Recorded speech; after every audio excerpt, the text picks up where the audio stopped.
Isa pa bago mag-ano. Medyo. Bago mag... Mag-intro pa naman pa. Oo, may ano pa yan.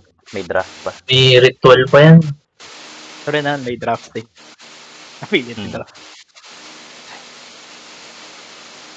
Show match nila. Wala pang show match, no? Ngayon ba yan? Well, Meron ba? hindi ko nalala kung may show match ng Stockholm. Sa Riyadh meron.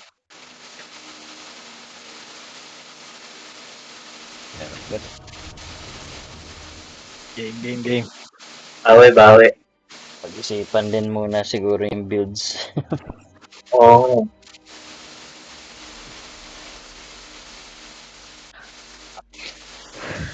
Tsaka ang bilis kasi rin. Yung gult ako na. Oo. Ano pala? Mukhang random heroes lang din yung nilalagay eh. Oo. Yan, sino kaya sa Boom! Kun ka! Bengi? Good, No. wait. Ayo. Gago. Ano kaya Astral Step na? Huawei I.O. gago. Magsusupport ako. Hanapin ko yung mga ano. Take ko Ice Blast. Ako False Nova. I think kahit ano pa, kahit pagbalik-balik tawin mo, ultimate mo pa din. Ah, Oh shit. ilang pamili sa atin? Dalawa. Ay, Ako. Isip ko kunin ko Empower. Oo, pre. Guna mo yan. Okay, kunin ko Ay, Empower. hindi. Parts no ba ayaw mo? Mas okay sa'yo to, ano? Take ko Empower first pick siguro.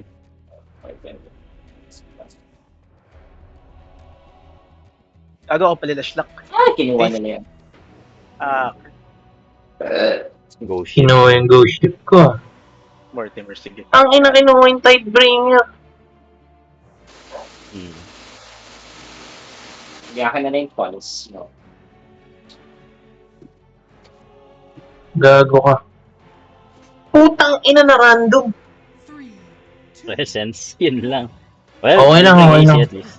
Oo, okay lang. No ako Empower. Kunin ko tong ano, mga skill ni Omni. Sige, mga heal. Akin muna Magic Missile. Heavenly Grace siguro kung ano. Tether pare. Yeah. Ayun lang, kinuha na yung Guardian.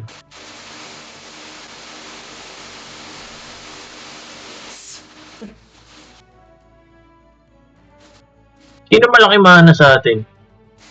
Tingin ko si Holy I.O. Spirit. Kasi Pulse Novo. Si Lesra. Kaso may ult na eh.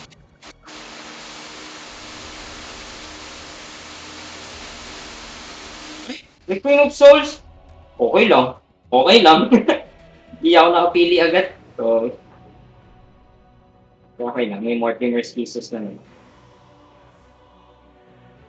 4, 3, 2, 1. Your turn to pick.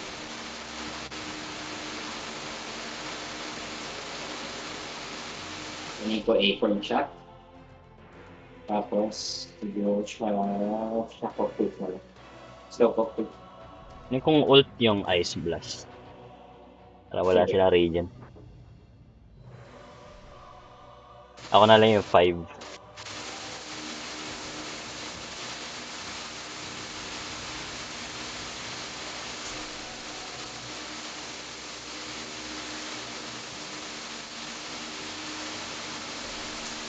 Fuck, wala pa palang SS tong isa. Doon pala nunahan ko na. Shock of Fate makuha. Revpol. Oo nga, wala pa SS si Magnus eh. Baka kunin yun eh. Kinuha Tether. Yan lang.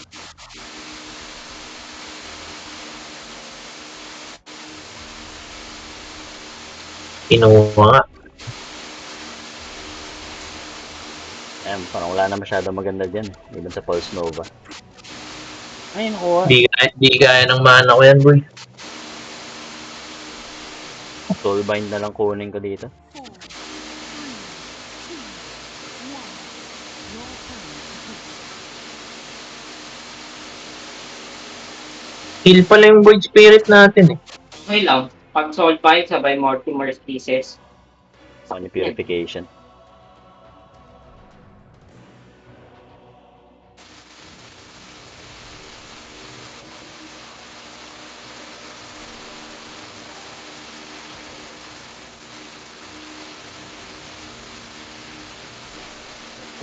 May gusto sa Resonant Pulse. Wave clear din yan. Ano lang.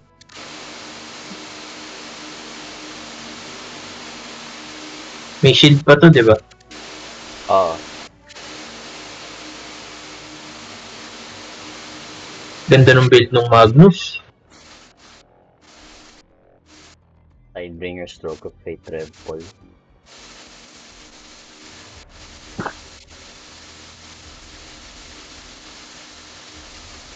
Four, three, two, one. Your turn to hit. Ito na Shockwave Instant. para may wave clear. May stun ba tayo?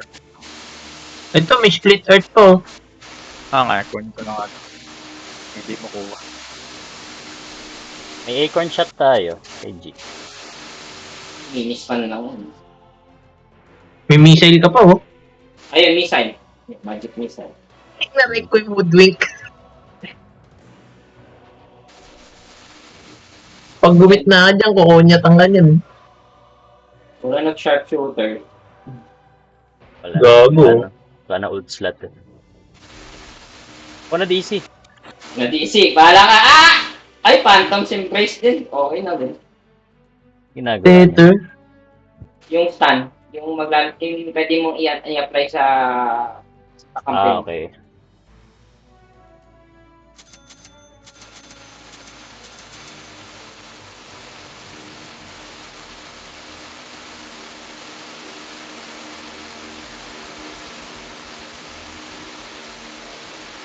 Sino kasama ko sa bot? Ay, sa top. Si Grench, sige. Empower. Anong seal mo? Okay. Kaso wala ako nung Tidebringer. Okay lang yan. May empower naman. Yun na lang pambawi mo pa. May libreng deso naman ako. Di ba AC? Meron kami nito. Yung pick na lang doon. 8-point shot mo.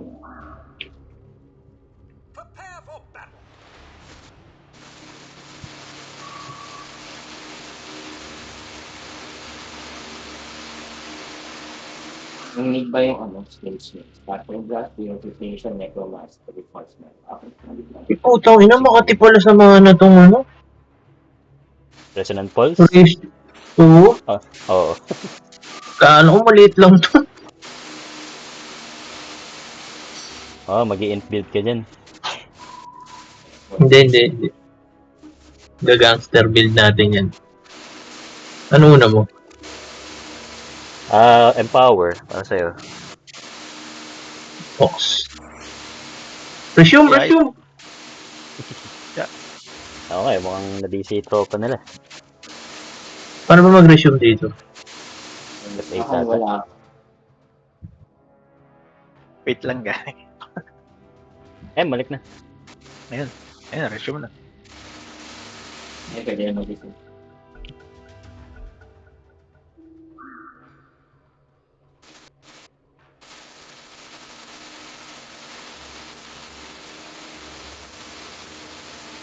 Isa pang obs, ayaw niya.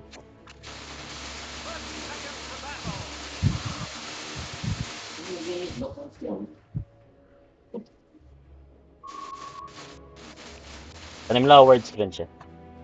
Bila.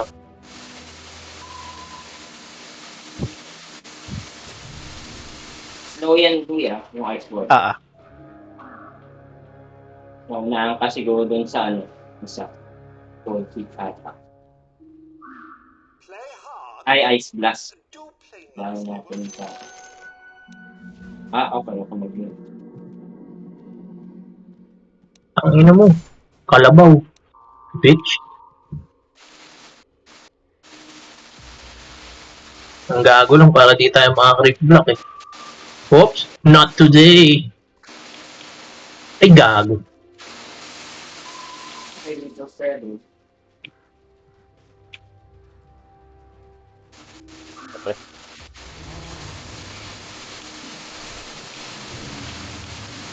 Putang ina. Ang ina mo.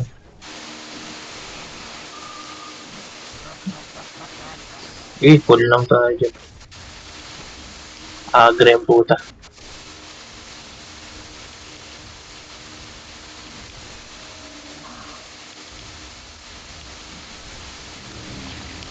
Ay, chupot. Well, Nope. Gigi, chipin mo lang yung Grimstroke. Napakalambot niyan. nice. Ang inang kalabaw to. Atras, Eh. atras. Wala tayong creeps. Wala tayong creeps. Siya pala yung may Inkswell. Oo nga eh. Na mind games ako. Kala ko si Grimstroke eh. Wawa yung boy dito sa truck. Hindi na magawa.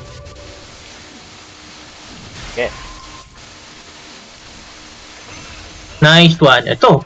Ano? Nasa natapang mo. Ang ina mo. Tangina. Tumotoro. Ano yun? Nice. Tumotoro animation. Eto pre. Bigyan kita sa... Breaker ba yun? Ne. Yung Thank Inkswell niya yun. Mukhang Yun ano? yung animation ng ano niya. Oo Inkswell. nga eh. Na mind games ako eh.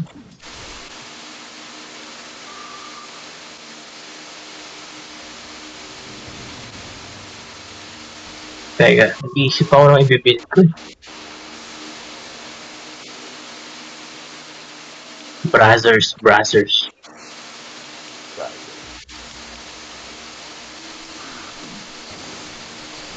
Ang ina, may Tidebringer ba? Bakla. Uy, easy wave yun ah. Atras muna tayo bro.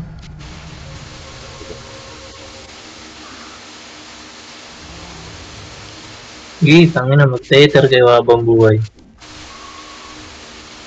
Uy, wag yan! Factory.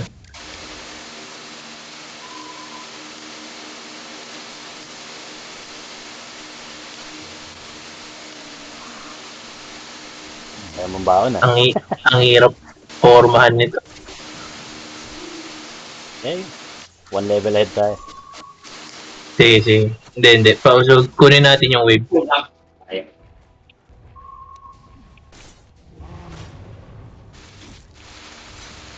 Fuck. Asim naman ito. Ouch.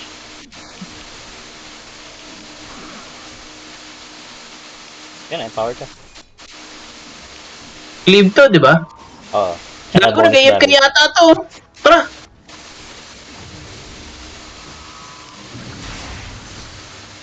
Nice.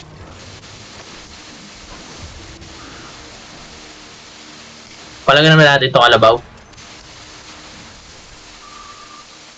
Nagbababuhay ka.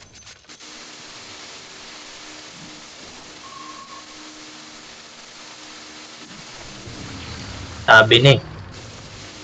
Pang secure ng wave puta. Tidebringer tsaka ano.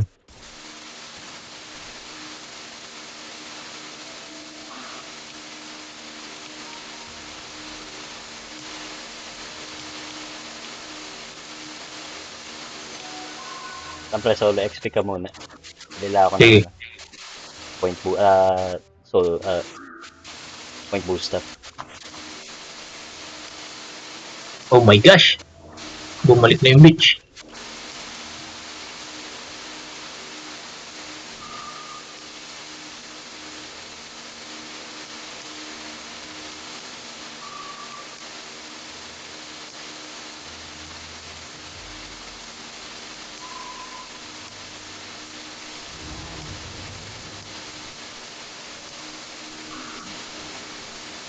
Kingswell yan. Ah, nahiya.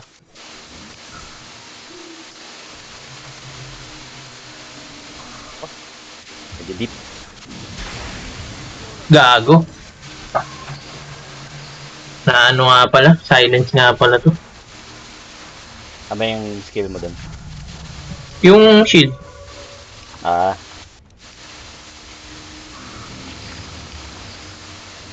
Pati naman ang ink sword na to.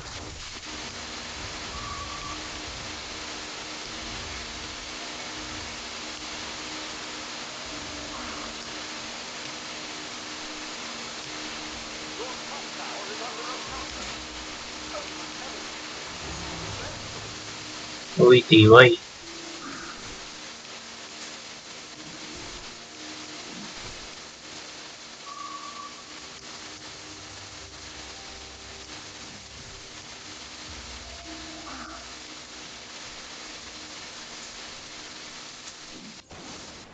Nandun sa gilid.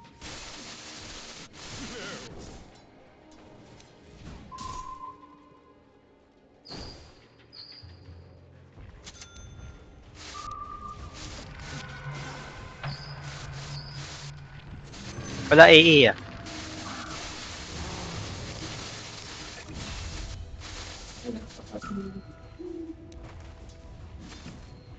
Nice one.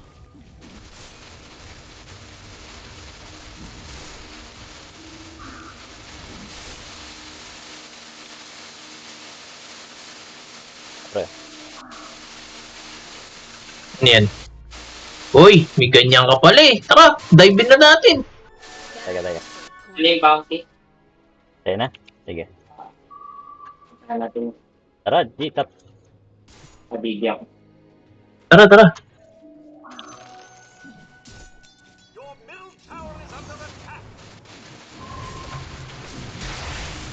Tatlo sila dito sa baba, sa bot. I-swap. Dead ako. Naka, G. Adan. Takbo ka lang. Nice. So, Mepi lang muna. Mepi lang. Hindi, sakto yung courier ko eh. Si Benge. Wala mang gagawin si Benge. Gago, pinatay na daw sila dun. Dead ako, gag. Ay, napataan. Andun. Nga pala. Sabipat mo.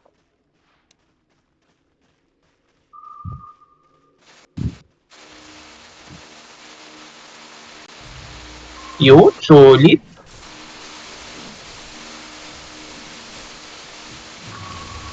Oh, di kita maliligtas dyan.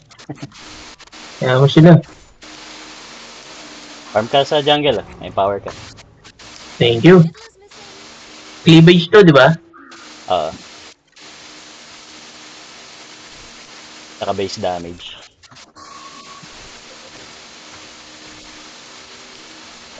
Ay, na may tether. Ah, si ano? Aray ko, tong ano, kati naman nun. Akantado yung kalabaw na yun.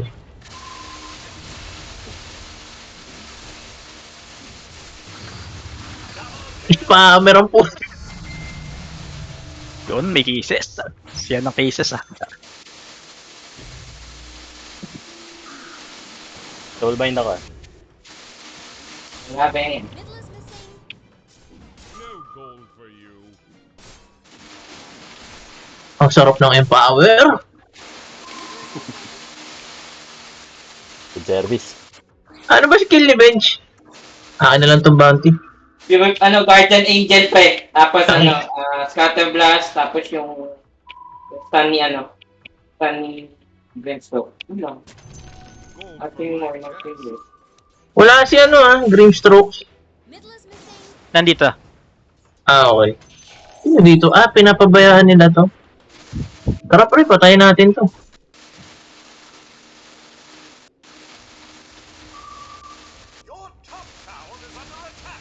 May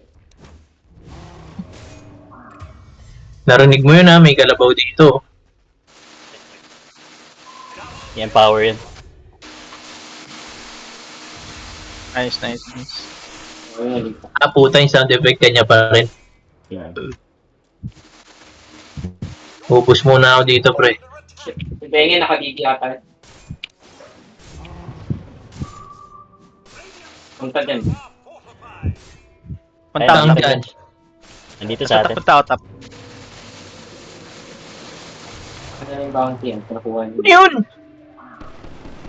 Nakuha ko yung bounty. Putang ina. Soulbind.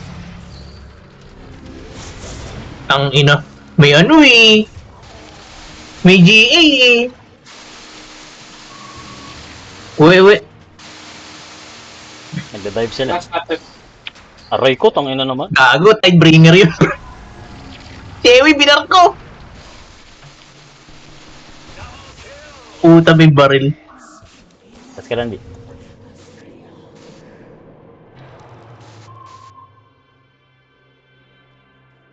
Wala din ako mahal. Gaano ako mag-8 lens ako sa ganito. Pangina. May little shred. Balik kayo dito. Teka.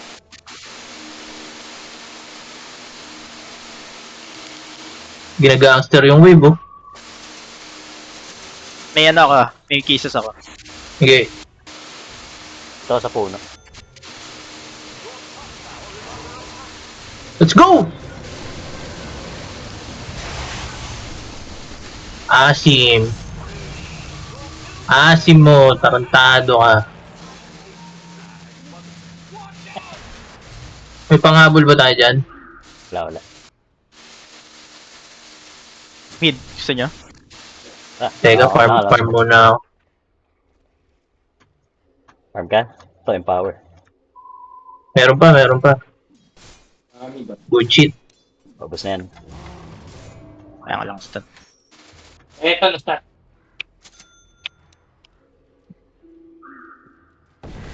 Oh, Tayo na muna yung ayan. bounty. Ay!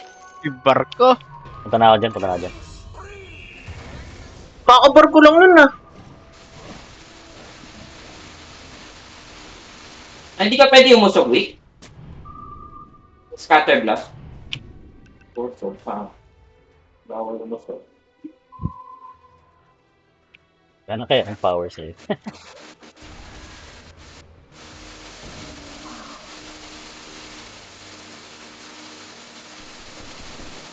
Sa top na sila ulit.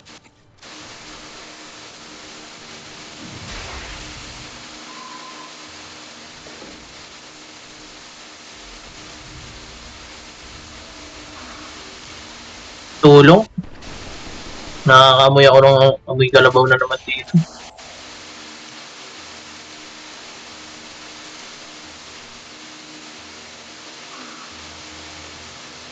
May words ka naman dyan. Dalawa sa mid eh. Yung delikado. Sige, G, sa'yo mo na yan. Ay, May inkswell yan, ah. ako nga sa effect.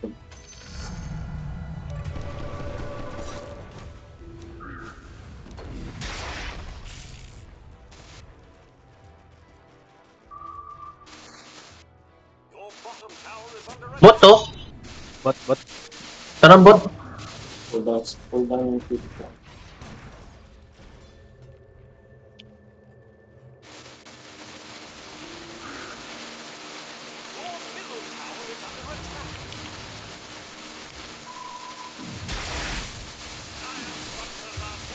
May sakit. Ang sumagot ng skill set niya. Okay.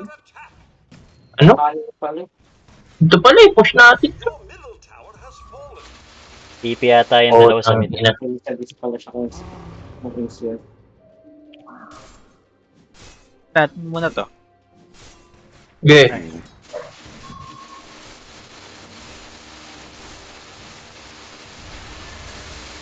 Ayun ako. Lol. Punta sila dyan. Pupuntang bot. Yeah, kago. Ha, sabungin natin. Meron din sa likod mo, may ipit ka. Ready kisses ko. Yun, nagsayang ng silence. Uy! Go, Ano, go. malag? Puta, back. Back. Ma-solve ba, hindi?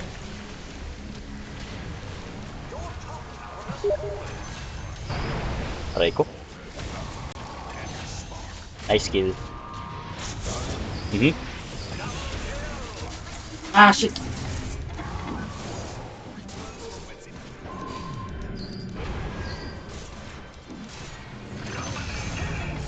Inanaunahan pa ako. What? Nice one, wait. Na, asal. Tara, push. Tara.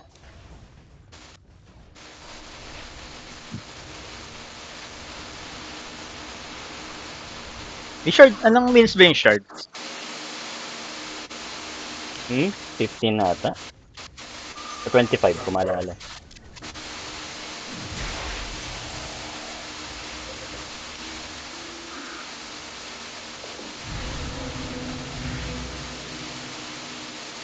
Yes nga ako. Kaso lang ko yung tato ko lang Necromaster. Ano ba yan? SS niya na? So, oo, pero pwede kang mag-break. Yan, Ingat, clear kuya. pala. Wala ako dyan. Okay. Wala rin sila. I think nasa triangle. Olsen. Shit, may dagger na si Magnus. Pero wala naman siya reverse polarity, so okay lang. Meron, di ba? Meron. Ayun, sa kanya ba? Hmm. Kanya Kanya rev four. reverse. Ingat lang diya. Awayan, sakit. Wala tayong tore dyan. Stroke.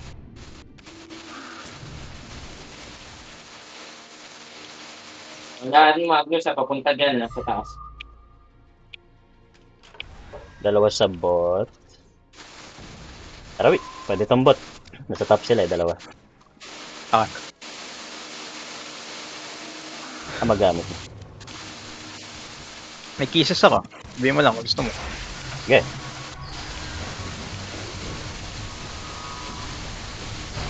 Oh shit. Go ship.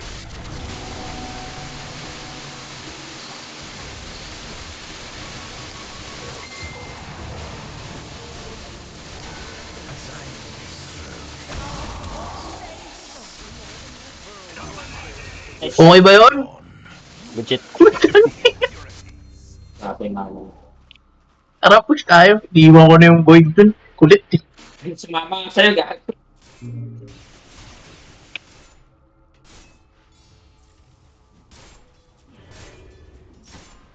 X ko na Aether Lens. Abibuild mo. Kunin ko yung bounty ah. Ha? Abibuild mo. DR. Tangina. Hindi ko pa alam. Ito pre oh. Nanlilimos oh. Papunta na mga yan. Ingat kayo. Galingan niya. Bak. Wait. Wait. GTA lang tayo. Drive-by lang, drive-by.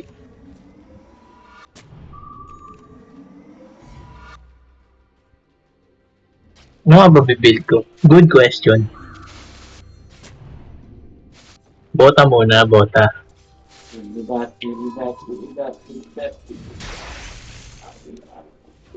Kuha, shit, kaya. Papapunta sa taas, ah. Kaya to.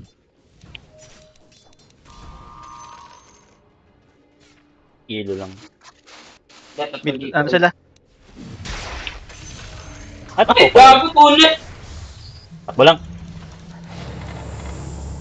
Tangina. Okay nin. GA, ingat.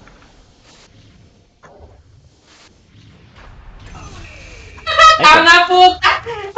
Nag-reverse mo lagi sa harap ni Motion. Malamang, puta, tina. Gago, DC ako. Damn. Bot. Post.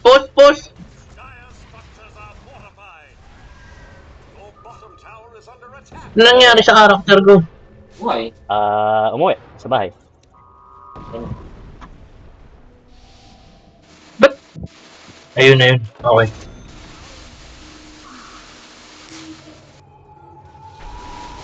Gago. Bakit? Yung ano ni G, SS ni G. Ano?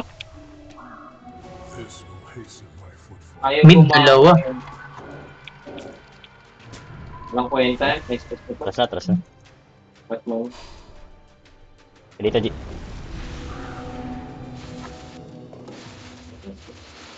Tara, punta tayo mid.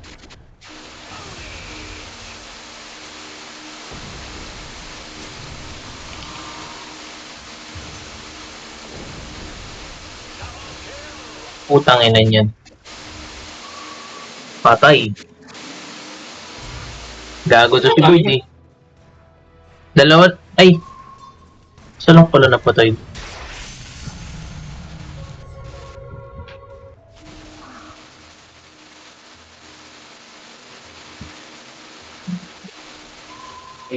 Bounty.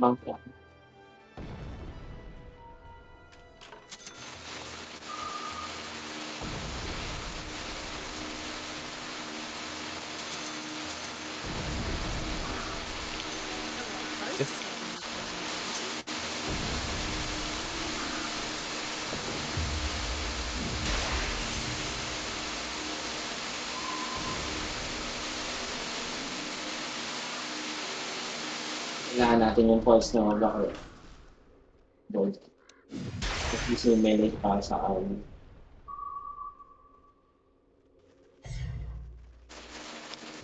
Oo, pang dikit ko to si Boyd eh. Ayaw ako iwan ng puta.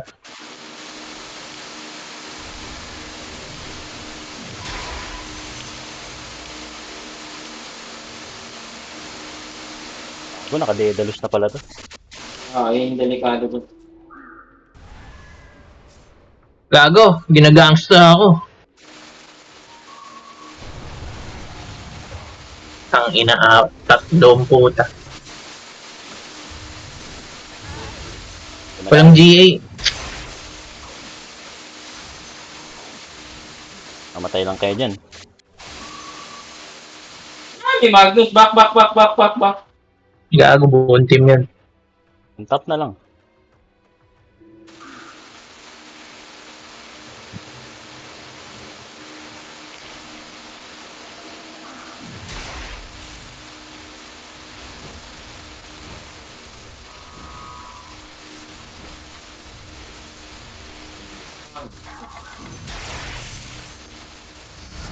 Ay! Ay, gago! Ayun, patay! Umabot yung stun, buti naman.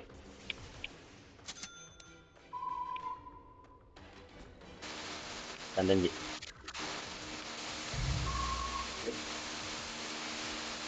Bot. Hindi umabot Tepos yung na stun. Cooldown ang...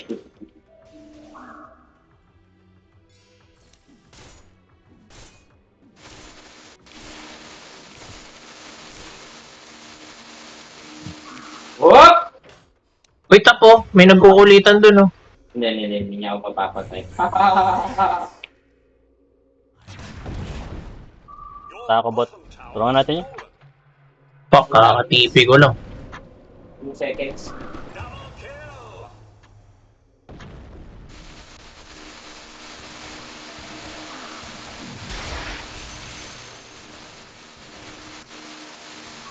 Sakto Ice Black. Nice one! Patayan.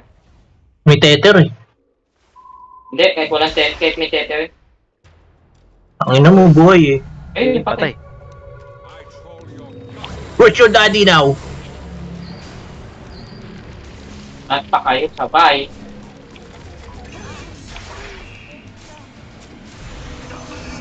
Saan pa sila sabay? Pagkano eh. Nice ano, sa soil bind. Sino kanina yun? Kanina yung soil bind. Okay? Akin. Oh, thank you. Where's... sabay sila na stun.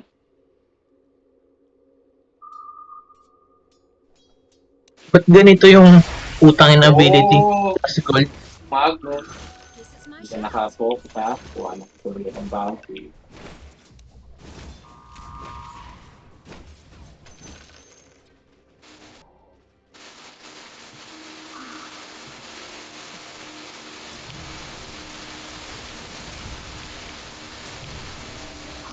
Shopping muna ako.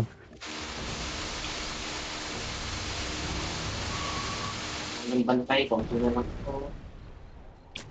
Oo, kinikinig talaga, bahala ka. Papalaga mo ba yan? Hindi. Kailangan ko nitong false nova.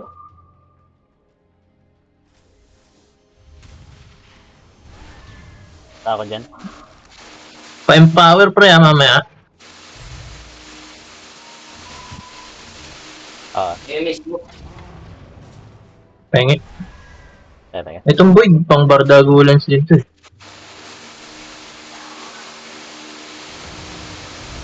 Ikot na lang natin.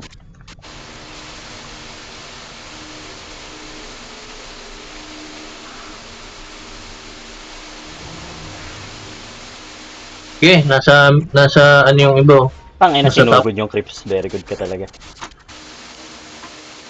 Wala, na-refill ako. Ito! Soulbind. Push na lang. Naka-GA pa yan.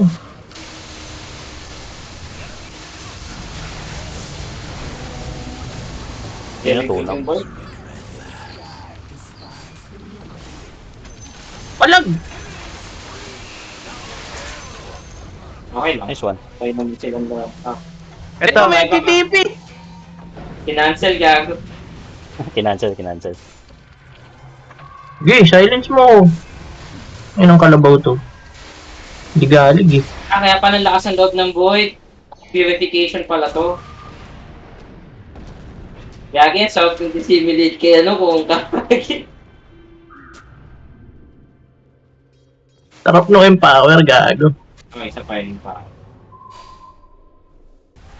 Gusto ng force dissimulate. Ano? Plus. Ha! Sobang effort. Invi oh. Invi eh. Akin na lang yung bounty, sa inyo na yan. Kunin ko na. Para ma-deny. Gege. May ano ka, arcade. Mamatay itong void. Tulungan natin. Tara. Uy, puta. Putang Buhay void. eh. Gaya, naka-soulbind yan. Solvine. Spring. Uy, kapunta. Kinakausap ka pa namin ah. Why mo tayo? Gaya, boy. Ako nakilitap ah. Push natin to. Top. Papuch na lang. Nanin ko tong top. DD. Kay Boyd. Kay Reggie. Walang malayo.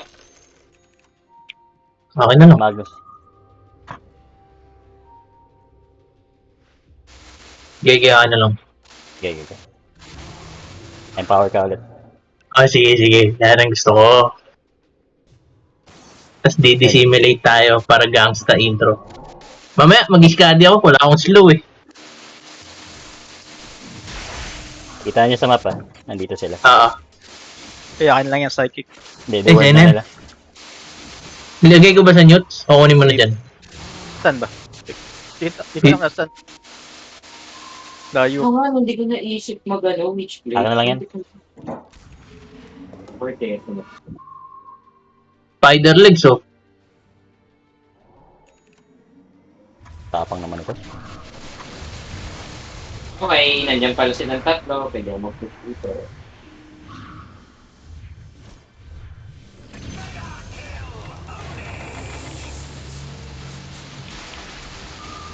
Uy, na-shigo.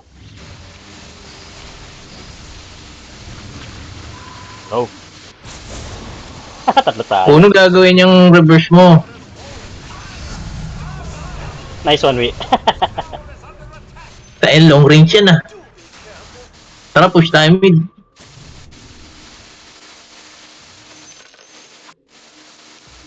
May power ka pre. Siyempre. Pang women ba yan? Oh yeah. Ang mito to. Let's go. Fuck you tower. Ako natali ka. Oo. Di naman kayo mga biro. Putang ina, sayang Didi. Boy ka. Siyempre. Ay, gusto mo! Putang ina, joke lang. Nagde-def sila sa ano. Mid. Yan, ano. Mid, oh.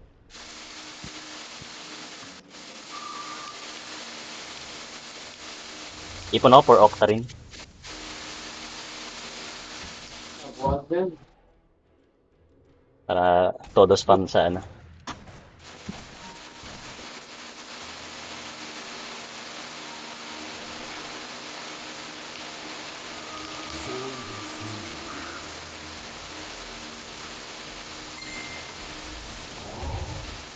Tinutuno niya yung AA. Gago, sakit. Ganda ng build niya, eh. Oo nga eh. Puntahan ko yun, tulungan ko. Mamamatay. Naka Witchblade.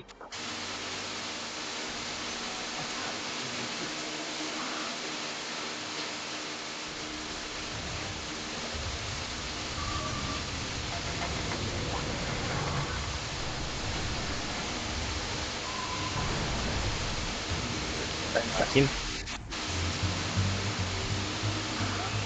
I'm coming, I'm coming, I'm coming! Baya ka. Gago, wag. Baya ka. Nope, hindi ako boy.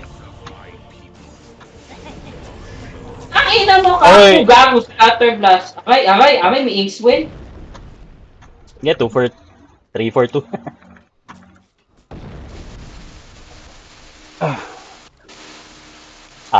Medyo asim din yung ano eh, Void. Boy. Oo, diaper. Nasa loob, may purification eh. Oo nga eh. Oy, oh. Kalabonjing, oh. Sino to?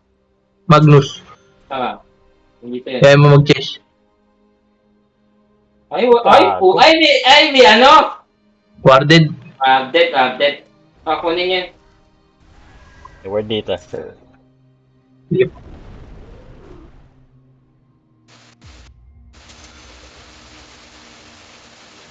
Take niya top.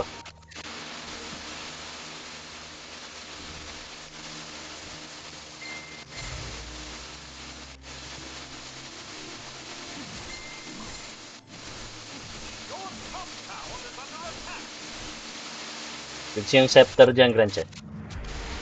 Ay, oo. Yung may nag-i-stack silence. Punta sa bot sila. Eh, pass na ako dyan. Siyempre. Itong mga to, di mabiro dito.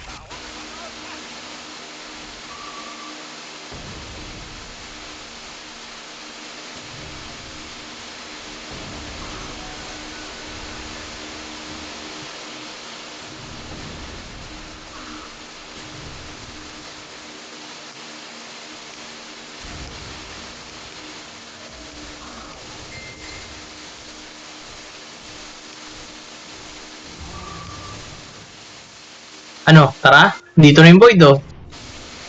Gina G lagi ito sa action, eh. Yan na, umaksyon na pa eh. Putang ina, nag-GA. Fuck you.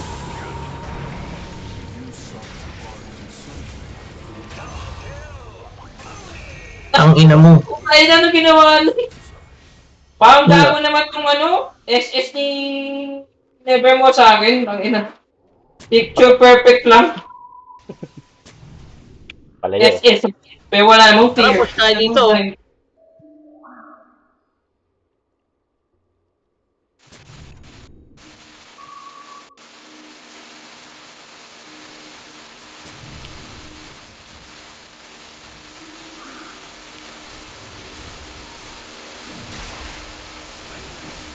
Ay, puta. Ano, pre? Okay, pre, tara, backdoor. Ganito ginagawa sa TI, eh. Ayun na, empower ka. May ano pa, oh, yung minus armor dun sa ano. Punta ako mid. Long. Ay, nang pagkagulat talaga to eh. Dahil ang point to eh, may purification lang. Come on guys. Tugod lang. May shard ka, wait. Ayun, nice. This Oh. one. Kaya lang, back muna. Ang vortex na may damage na. Yes. Siyan, kawawa yung mga yan namin.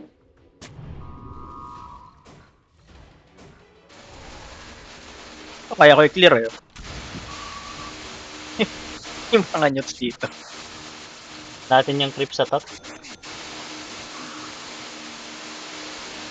Ah, Mid wala. daw. Wave, oh. Nabol na. Back up kay Ewi. Caps, bumak na sila. Ah! Aba!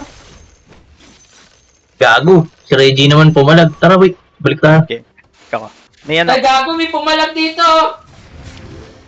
Pala ka na! Bye-bye! Bye-bye! Ah. Aray ko, tangina.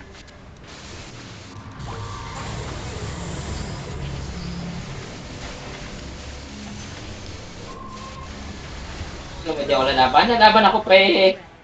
Oy, nag-ano, indie oh. Oo, indie pa. Ano? Bench pull. Gago, back na. Patay yung dalawa nating melee at tapos kaya.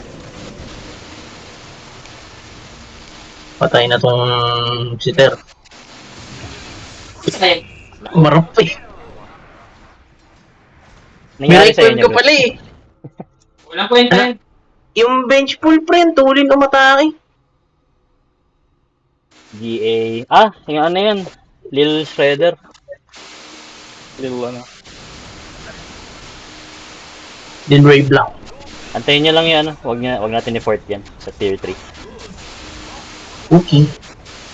Gago na. Tier 3 nila to. Antayin nyo lang yung ano. Para Split Earth lang. Sa'yo ba yun? Oh, Split Earth lang. Di makapasok yan. Umuulit-ulit yan, di ba? O, yun o. Ayun. Parang ganun. Gago. Gago. Ayan na. May sisu... Oo, tarantado to. Asim mo. may smoke ka. Capitalize natin. Nice dip, nice dip.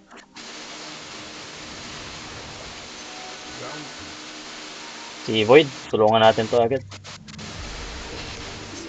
Putang ng bata to. Sisid ng sisid eh. Response now ba kasi? Ka-purification.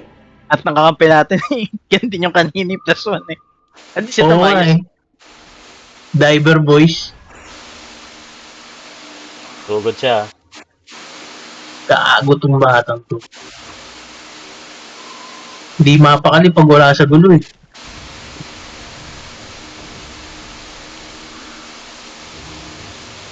Ano ba tayo?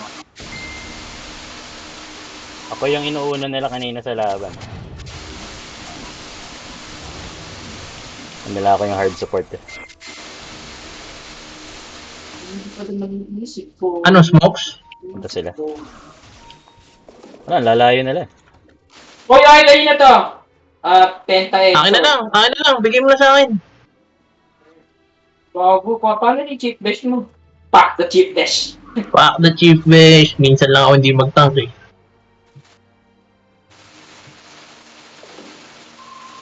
Ba tayo? Punta tayo sa bot. Teka. Joke lang yan. Ay! Naka-SS na. Kaya. May power ka, boy. Naki-power ka. Para doble. Kung nag-stack lang na. Gago. DR. Oops. Shopping muna ako dito. Ayaw nila. Ipo na lang ako pang buyback. Ako sa kalaban yung iPod. Siniiwasan ko.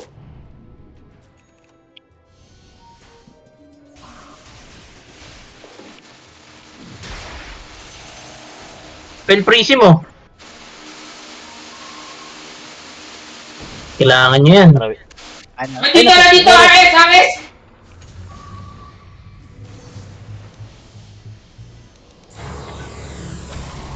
Gago, walang tinamaan yung SS ko.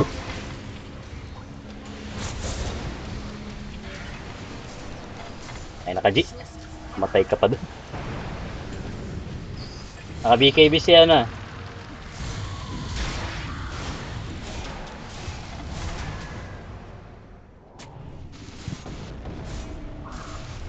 Nice split earth. Kunin natin to. Di ba namatay sa TI. akin? Sa Matay ako. Ano, sinugod ko din. Ay, hindi.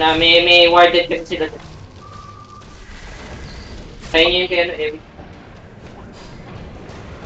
Kaya ako? Buyback ako. Buyback na kayo kung meron.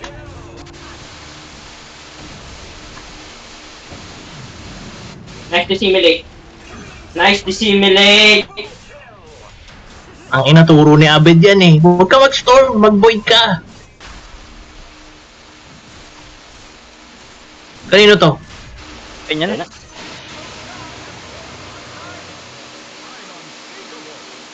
Boring King Bar na ako. Tara. Yeah. Tapos buyback na lang.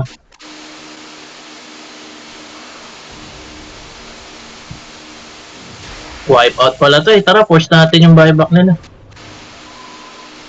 Kunin ko lang yung ano. Kunin ko lang yung outpost. Ox. Okay. Pero kayo mag-TP. Yeah. At hindi, maganda doon kahit namatay ako. Gago ka. Maganda naman yung scout ko nung ano. Nung RS. Pinakuha niya yung RS. Okay, no BKB7 Okay, dyan. back. Pre. May mana ka. Kulubi ako sa mana eh. Yun. Uy, telescope po. Pang boso. Okay na yan. Ay. Sige. Mamaya na. O pilit na natin to. Pwede tayo mag-top. Yay. Ayun, ngayon pang Ethereal. Sino kayo pwede Ethereal sa kanila? Paano di Si mo Benchpool. Si Benchpool, pre. Nakaano yun eh. Yung Eagle.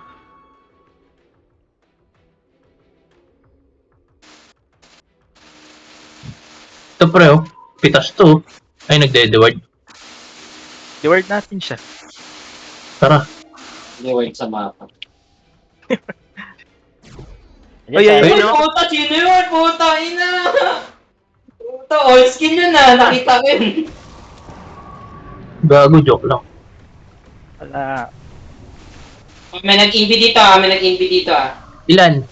Isa lang, eh no. Ayun oh, tara. Gago ka! Gago ka! Tangina mo! BKB ka pa! Nakablink si ano.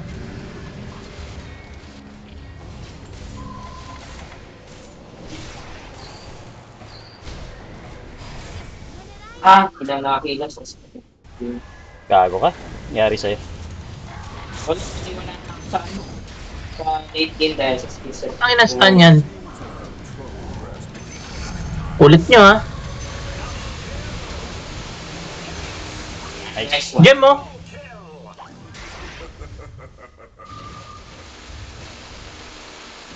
may naka-gem ba? Oo. Naka-jump sa kanila. Nakuha ko na. Nice. Nice one. Sa skill set ko, walang kwenta na yung anong nanakon sa ano. May mga naka-BKB na sa kanila. Empower pre. Ay, oo nga. Ay, mali. Yung Cryption na empower ko. Ang ina. Dahil ko na lang kaya.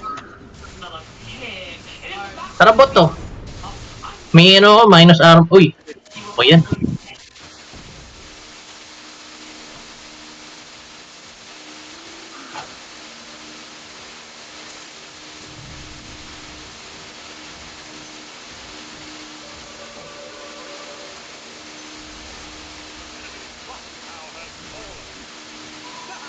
Sa'yo ba tong cold sweat? Yan na. Itong umiilaw-ilaw na to. Wave. Yung Ice Vortex. Ice Vortex pa. May slow tsaka damage.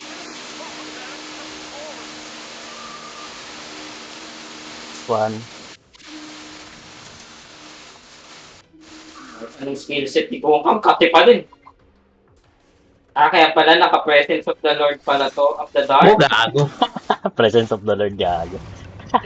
Jesus. Dark Lord mo naman. Kaya pala, naka-deso na, halo. No! Naka-Jesus. Hindi naman. Si Aris. Hindi, si Aris, sabi mo. Wait, Ano? Isa pa? si Aris, okay. Tara, abang may ages. Paubos na ba? Tara, 30 may seconds. double ano na ako. Double kisses na ako.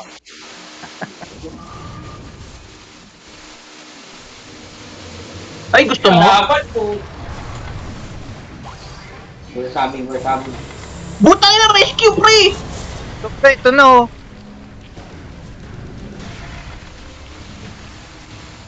Nice. High skill. Kisses 2.0. Tayo na, Ali Kisses. Ito. Mahilig ka bumagdag, wala pa. Tangina mo, di na bala ka dyan. Ano, buhay pa yun? Kaya, Ghosting. Iligtas ka. Kasi na bumagdag yung gitna. Sarap yun.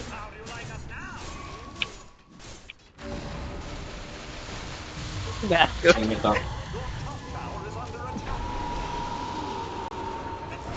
Nabaliwala yung SS kung po. Ayos. Oh, lala. Teka na.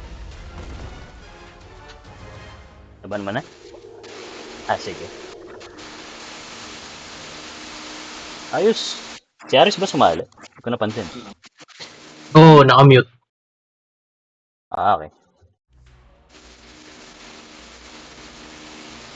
Solid yung empower, pre. Oo. Talagang build yan eh. Wala palang MVP screen sa ano na. Ganito. Ano? Wala na talaga kwento skill set ko sa huli. Ano po, naka-BKB oh. Lahat ba sila? Alos.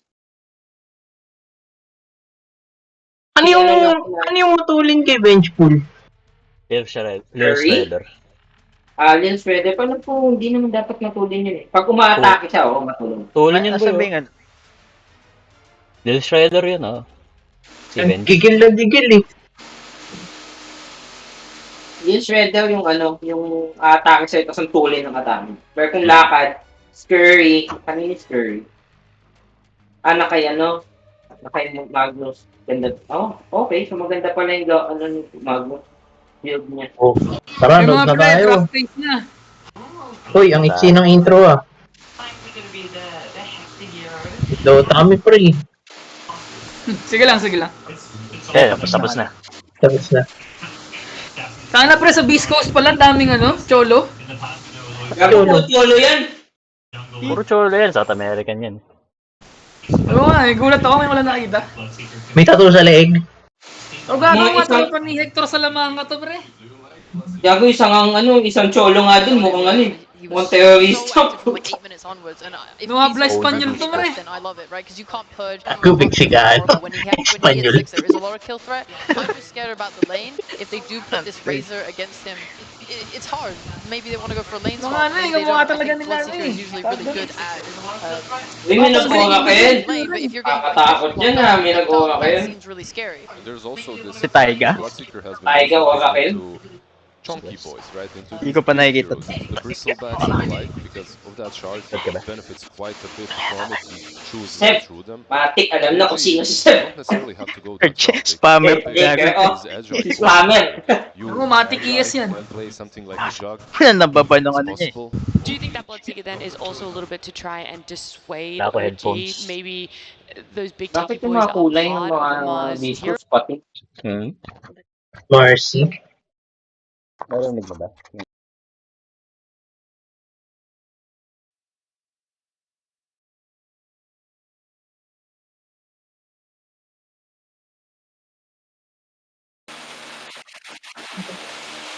Si Wee ba yung sa Beast Coast?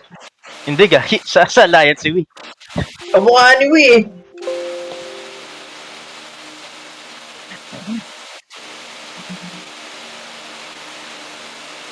Ursa.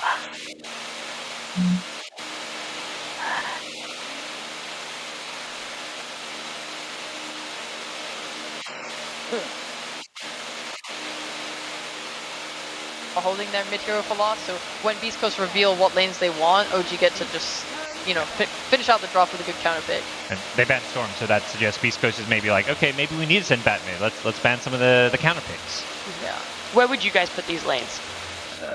Like right Not now, fully knowing the Easy matchups. na lang pala. if I'm Beast Coast, I still wouldn't change things up way too hard. Even though Oracle is a Walang bad back, matchup, like walang you wala can play the din. Bat and Marcy on Potent, that top lane. yun ang pipili. And do And all Bell. right. Like you can always resort to creep skipping and Bat Oh, Riders Spirit. have a Mga decent Spirit line yan. there. Mga spirit na naman. Ban Tingnan yan, Venom, dominating Beast ngayong as the taon mga last two. Is spirit that ah. protecting them, or is this like a foreshadowing of what they feel is the role that Beast Coast are trying to fill? That's a full protection, Just, right? Yeah, Veno good against the Ursa lane, and also their cores like Razor plus Ursa don't deal well with the summons, the zoo, so to speak, which is where the Beastmaster ban I think comes in a bit. They've got the Shaker, but that's really all they've got for that kind of strat. So it is a consideration at Beast Coast. They went for a Lycan yesterday. They could take that approach to their draft. It's kind of all in. Like they don't scale that well. They don't have much team fight if they pick a Lycan, but it does give them a timing and a window where they can just win the game. Ah, ba na ba? Yeah, I don't mind that idea at all. Like, just have all the summons and all the creep First, but- dominated sent towards Razor, towards the Oracle. The game can become extremely rough in that mid game. If you're ruptured and all the creeps are running at you, there's no saving that. Yeah, I was thinking that Beast Coast could do well with like another tank that can run in, sort of like a DP-esque hero, but it's hard when you're playing into Ursa because he's like a tank killer. Alay mo, So mid she Oracle might not pala. do that job so Oops. effectively. Because right now I need someone to like kind of bait heroes in so that the back can get like the right lasso off.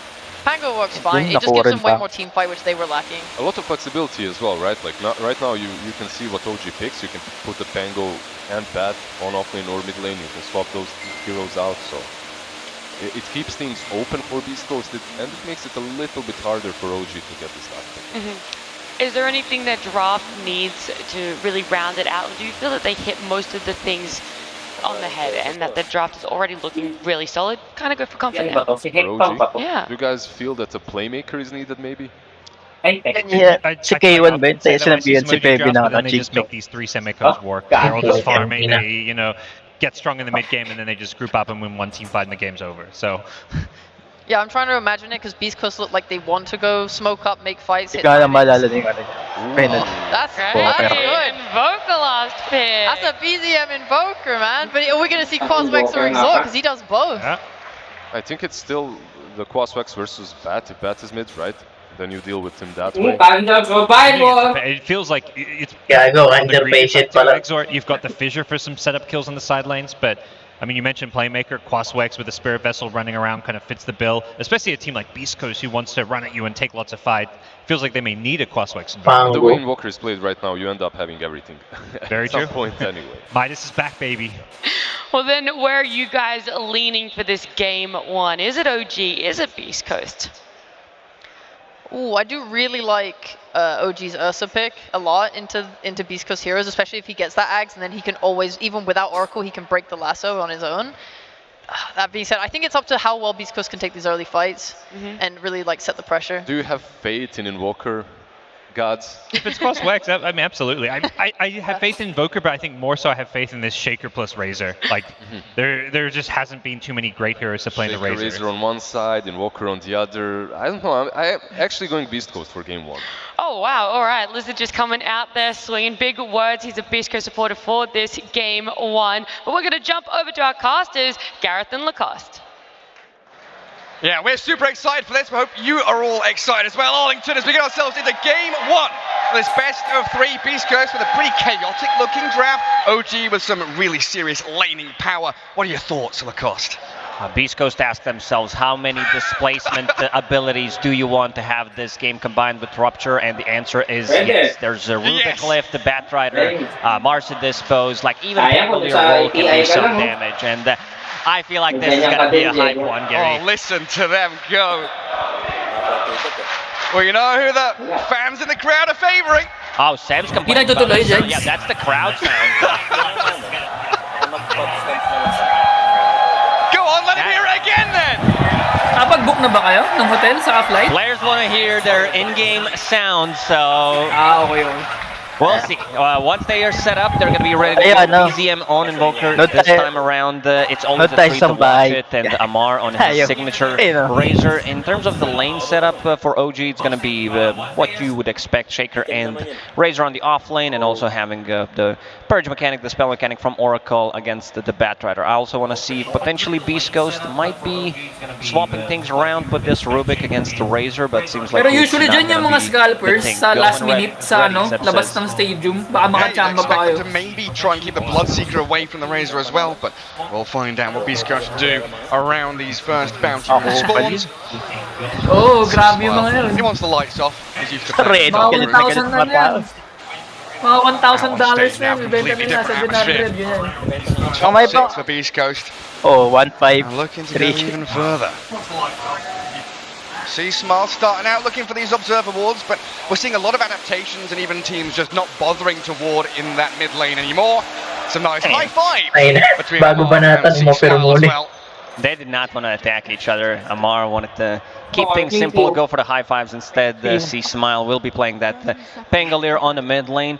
There aren't many things that can stop Pangolier from rolling this time around. Like, there is a Fissure that sometimes can block you off, but also you can bounce off of it. So it's the way you use it. So we'll see how na lang yung ano, no, C-Smile's gonna America. do. In terms of the lane, might struggle a bit against the Invoker from the mid lane, but yeah, looking at some of the spell mechanics.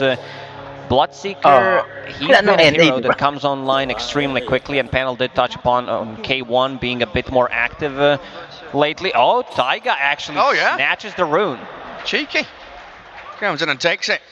Stinger and Gojira though, both getting a couple themselves. 3 in Pwede ba fact yung for Beast speakers, Coast. That Diggs? could have been 4. Pero headset Tiger, yung ano. fortunately for OG, gonna grab 1. Tanong mo? And yeah, as Pwede you ba to say, speakers? K1 over the last year or so, the past Pero couple of tours, naka-headset definitely ka sa has Discord. picked up the pace in terms of his play style. Was very much, called Hindi, the mobile. AFK jungler. He was very good at his farm patterns, building up bank, but more recently shifting away from some of those strength heroes into Angie-1 and playing more aggressively. He definitely needed to adjust his playstyle because meta did shift. And looking at Paano the pag mid ginawa lane, na ng space BZM starting invoker? with the EMP already, burning some of the mana Ni from Ruby. Pangolier.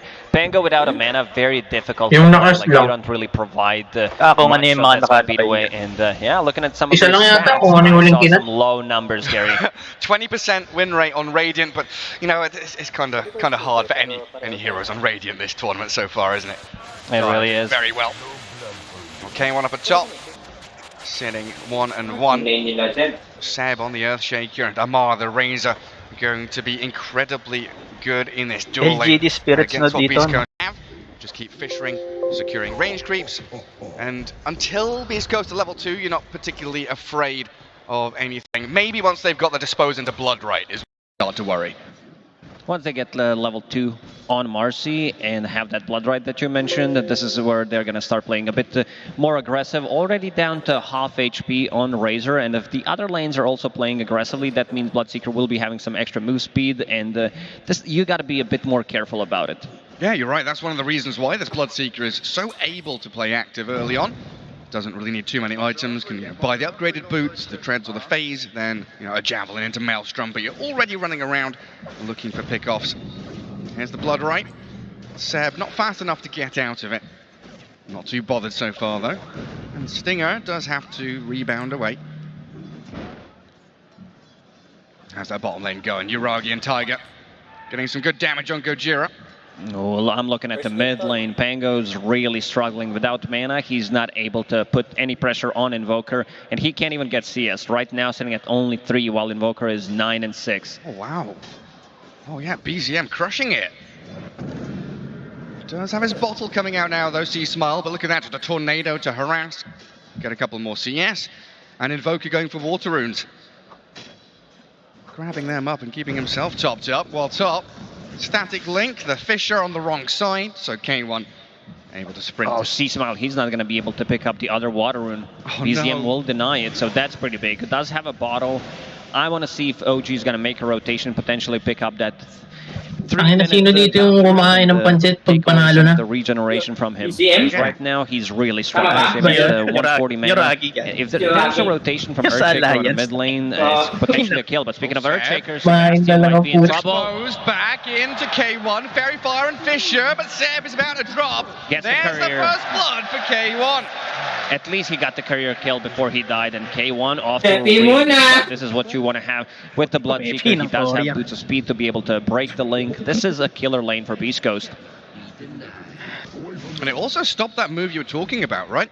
The natural move of the Earthshaker to go to that top bounty rune, come in towards mid to guard the 4-minute rune. Ay, magkamukha si Seasmile goes Oracle next tsaka si bounty because of Rubik. that kill. Make sure they guarantee it. Well, Amar, always in the blood red again, gets off the stick, but it's not enough. K1 diving under tower.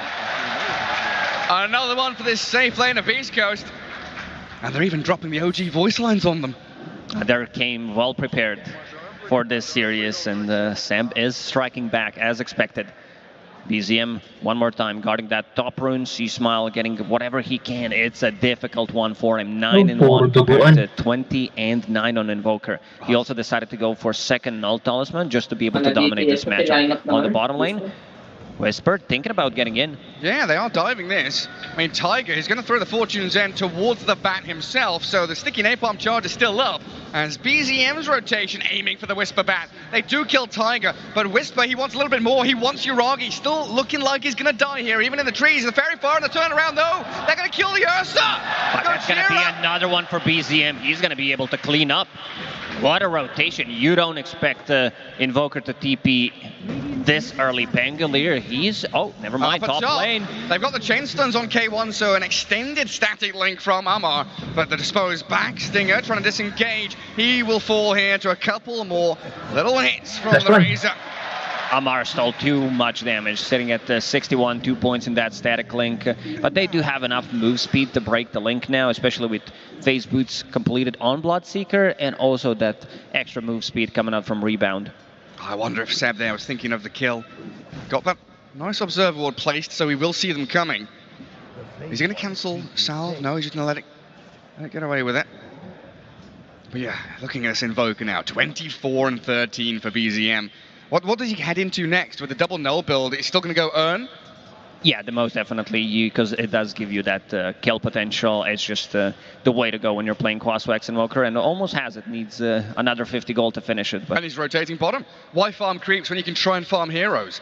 He does get scouted though. Dire Vision just in behind bottom lane, sees the Invoker coming in. Because he did rotate, Seasmile managed to catch up in terms of farm. Let's see if he manages to pick up the rune. Well, he fakes out the Rolling Thunder, Gets and he does take it. Right under the nose of Uragi. Illusion Rune, not the best, but it will refill his bottle nonetheless. Oh, but look at that. BZM connects perfectly. Illusion Rune to get away from the cold snap. That might have kept him alive with a bottle charge, but the stacks of Fury swipes, they build up quickly. It's roaming At Ursa top lane, at this point. They go in on Stinger. Rebound, puts him back into danger. Amar trying to chase him. K1 running back to the creep wave. He wants to get those last hits in. Seb is pinging it out. They do have Observer Board. Potentially could maybe went for the block, but Fisher unfortunately was on cool. And BZM again makes a rotation. This is going to be an earn charge for him. He's everywhere. Bottom lane, mid lane, now up to top lane. Stops the Rolling Thunder with the cold snap earn. Seasmile. Oh, he's just dancing on the spot. What are you up to, buddy? Can't get his ulti off while down at bottom. They are diving Tiger, but Uragi's arrival will send Whisper back. Usually we see these Pangoliers being stuck in different terrains, but this time around he was stuck in a spot because of that Urn of Shadow charge that BZM just got. That's perfect timing there. Seasmile unable to get any of these Rolling Thunders out, and he is one of their big forms of team fight and initiation. But if he's just being harassed constantly like this, all of your mana's gone now. So if you bottle charge up a couple of times, you have the choice of farming a few neutral camps or roaming to a lane. You don't have both. And look at the build on Seasmile, skipping Mana Boots completely, going for Diffusal Blade immediately. Down goes Tiger will Tiger. drop. So Whisper, top of the net worth for his team, just being overtaken by the Bloodseeker a little bit there. As we see, Beast Coast getting run at. Are scanning. K1 is fine. Dispose, Amar. It's just harassment right now. No real kill threat. Pre-level 6 here. And Bloodseeker would love to get up to that rupture. OG investing in a lot of small items in this lane. Amar going for full magic wand, 2 raid bands, even an extra branch, and Seb having casual gauntlets, magic wand, strength hero that has a lot of HP, making it very difficult for them to get a kill. They just solo killed the Ursa. Whisper's now level 7.5. He really is the carrier Beast Coast from this off lane. We say it every single time, but he's the one that makes the space, finds the kills, outplays his opponent. I don't remember last time I've seen Whisper having a bad game. He doesn't. He just doesn't. Tiger. Oh, the river battle between him and Rubik, but Invoker going to come in. No longer a 1v1 duel. See Smile, he will get the Thunder out this time. Rolling in towards Tiger, but he can't connect on any heroes. Has to back up to safety. Well, it looks like Seb trying to line something up, but Fisher on cooldown. It means the Pango will be back behind his tier 2. BZM completely shut down C-Smile on Pangolier, not having enough mana to do anything. Stinger trying to defend K1. Ruptures on the Razor, rebound back, the Fisher in with a magic nuke damage from the Oracle and the EMP. Finds the takedown on K1's Bloodseeker, but Whisper, he's in and hunting for kills. Tiger and Seb, pretty low on HP, but Stinger has to run it back. Amar doing an awful lot of damage here with a stolen plasma field and a chase in. Seb gets the Echo Slam down, but C-Smile, he grabs a triple. This is the rotation that Beast Coast needed. They bring the numbers. In these elimination games, we're going to see more of that. People being more active. It's 17 kills, 10 minutes into the game, and this is the Fusel Blade down now on Pangolier. He's back into the game. What a recovery. Now third in net worth, dead even. As the crowd gets behind Beast Coast.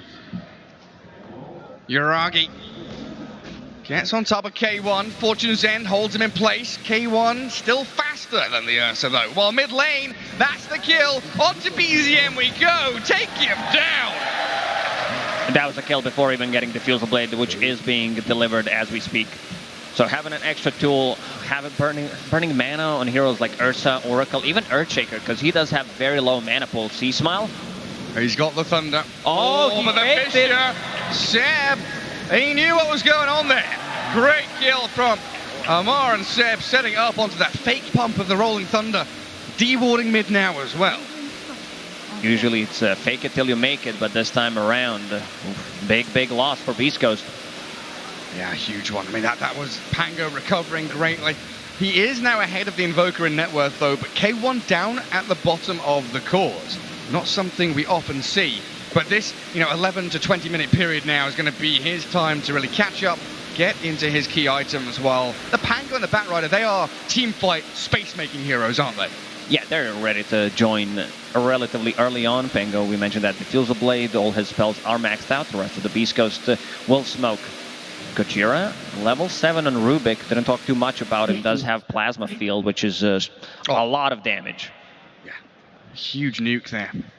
You pair it up with Telekinesis and Dispose. You can take people down quickly. Uragi. Ruptured down bottom, just hiding Zoning in trees. Rupture. Get away from my creep wave. Well, the rest of Beast Coast. Oh, the courier was spotted by the Obs Ward. It gets pinged out by Amar, so they know that Beast Coast are somewhere near that triangle.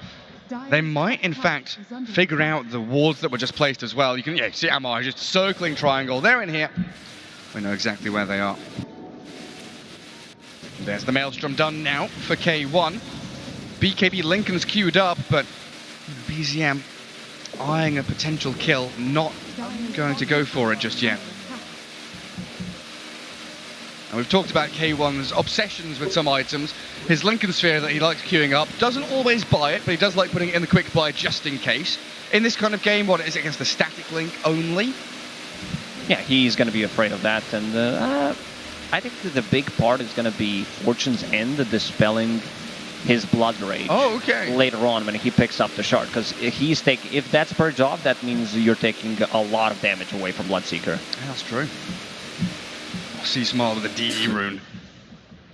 Let's see what he can get done with this. Because Gojira, he's farming jungle. And BZM, he's made the long migration from bottom triangle up to top jungle, finds the kill. Might have put himself in a bit of danger Does now, have Thunderstoy and drums if you want to jump over. Here he goes. In.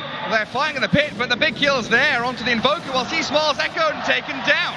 Still looking for BZM as Stinger zapped into the ground by Omar, finding yet another, and the save! Oh, they've kept Tiger with the BZM false alive! promise. Omar just TP's out, no stuns gaining from Beast Coast at this point. And I don't know how they let BZM survive there. They needed one extra hero to connect on BZM, locking down in place so Batrider can deal damage. And this is going to be a freebie Roche. They're not going to contest. There is no Rupture and there is no Lasso. In Jiragi this time around on Ursa, we've seen mostly Chinese teams play Ursa, going for Battle Fury, being able to scale into the late game. But even when he played Troll, he skipped the Battle Fury completely. They want to hit an earlier timing. They want this tempo.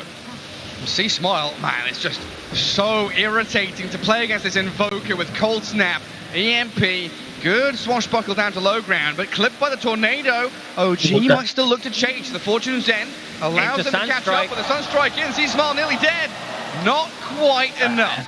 Well, they needed a bit of extra damage, maybe another Fissure. But OG, they're not overlapping any of their abilities. Yuragi with haste, looking for a kill. Oh, he's hungry, isn't he? They still didn't take this tier 1 tower on the top lane. Anybody home? Oh, Gojira, you're here. We'll take you. Quick and easy one for OG. And even forcing a TP from Stinger. If they realize this, they do, because they've scanned. They know someone's in the jungle. They'll find Stinger here, so both supports dropping quickly from Beast Coast. No chance to defend this top tier 1 now as OG really laying it on thick and getting this pressure mounting. OG really want to get stuff done with this first Aegis and the Diffusal Blade. Razor also one of the heroes that do join fights early on and going for the BKB as his first item. So that means that even though they have abilities that go through magic immunity, he's still going to feel relatively safe because there's multiple ways for OG to reset the fight with Fissure, with Tornado, even Oracle. Oracle did have a couple of deaths in the early game, but still having a decent amount of farm. He almost has a Blink Dagger. Oh, that's crazy. Yeah, I mean, usually Oracle is one of these heroes that you don't need that many items on because your skill set is so diverse, you can fulfill a number of tasks in any given team fight. Now, primarily you're a saving hero, but you've got Magic Nuke, you've got healing, you've got catch as well. With that Blink Dagger, you can now sit even further behind the heroes you want to save. Speaking of Blink Dagger, Sebastian just picked up his. Oh, does he? Plants down, Observer Ward, and Sentry. He wants to make sure there's no smoke being revealed, and this could be a big one. They come in from the back, but it looks like Beast Coast are somewhat ready. Blood Right's there with a lasso in. They've caught them out, but Zeb! He's got the Echo on 3! They'll kill off Stinger and the save on BZM. Keeping that Invoker alive while C-Smart just bursts down. Oh, Tiger's still alive. Here and Tiger survives. They're not done. He's being hunted down now. The only survivor out of this one will be K1 because BZM, Tornado EMP into the Fissure, find one more. I guess they did not expect this. Seb, usually so far in this major, has been going for Shard as his first item. And I guess they got surprised by how much gold he has. He's been involved in 10 kills out of 18, being very active early on, and that was a big Echo Salama. It was perfect from him. It looked like Beast Coast were ready. They were holding the tree line, hiding in fog, waiting, turned around, but they weren't expecting the counter initiation coming through from that Seb Shaker. Yeah, C-Smile here, baiting a little bit. Go on, have a go at me. Stinger scouts a few of them out. And then with the Rolling Thunder and the Firefly, they feel comfortable to go, but here it comes. He is so ready for this. 3 heroes surrounded. Yeah, there we have it. Beautifully done. That means that he's going to have a Shard relatively soon. This is a 15-minute Blink Dagger, potentially 18-minute Shard on Earthshaker, and we can see him on screen, fully focused. Making the shot call to the next kill, the next team fight. Always thinking into the future there, Seb. Yuragi has Aegis for another minute 20. So he's pretty happy just to dive and play aggressively. Fissure and Sunstrike coming through onto Gojira. Not quite enough to kill him though. He will turn back with the help of C-Smile. Killing off this Ursa once is a task in its own right, never mind twice. So Beast Coast retreating. He's still gonna go with in. The bear. He's hunting. In comes Seb again with the Fisher in a bit of a stun. They do kill off the Ursa once, and Tiger fell in the back lines while Amar with his BKB might have been a little bit too aggressive here. Vesper does have lasso. TP with a lasso. Amar, I don't know what he was thinking. I guess he was thinking lasso is not available, and Seb TP stop. There's a huge wave. Vision from Beast Coast. Yeah, fighting underneath the ward near the ancient creep camp, so that provided him a lot of vision. And good thing is that Ursa got out. I think it's the key here. He is right now close to the top of the network, going for the BKB next. It's imperative that he gets his BKB quickly. But oh my god, see Smile, no way, he's dead again. This execution from OG has been spectacular. Fisher into Tornado, on top. Beautiful spell casting using Fortune's End and then following it up with Sunstrike if necessary, if they need more damage. And now BZM finishing his Hand of Midas. A bit of a later ones, but he did invest a lot of gold into early aggression going for that. Spirit Vessel does have 5 Spirit Vessel charges, so he doesn't need to care about what's going to happen in the next fight. He's always going to have those charges. Yeah, he's perfectly ready to scale, to team fight, to do everything his team needs from him. And right now, it feels like Beast Coast is going to need some kind of smoke move to catch OG off guard. They need big kills.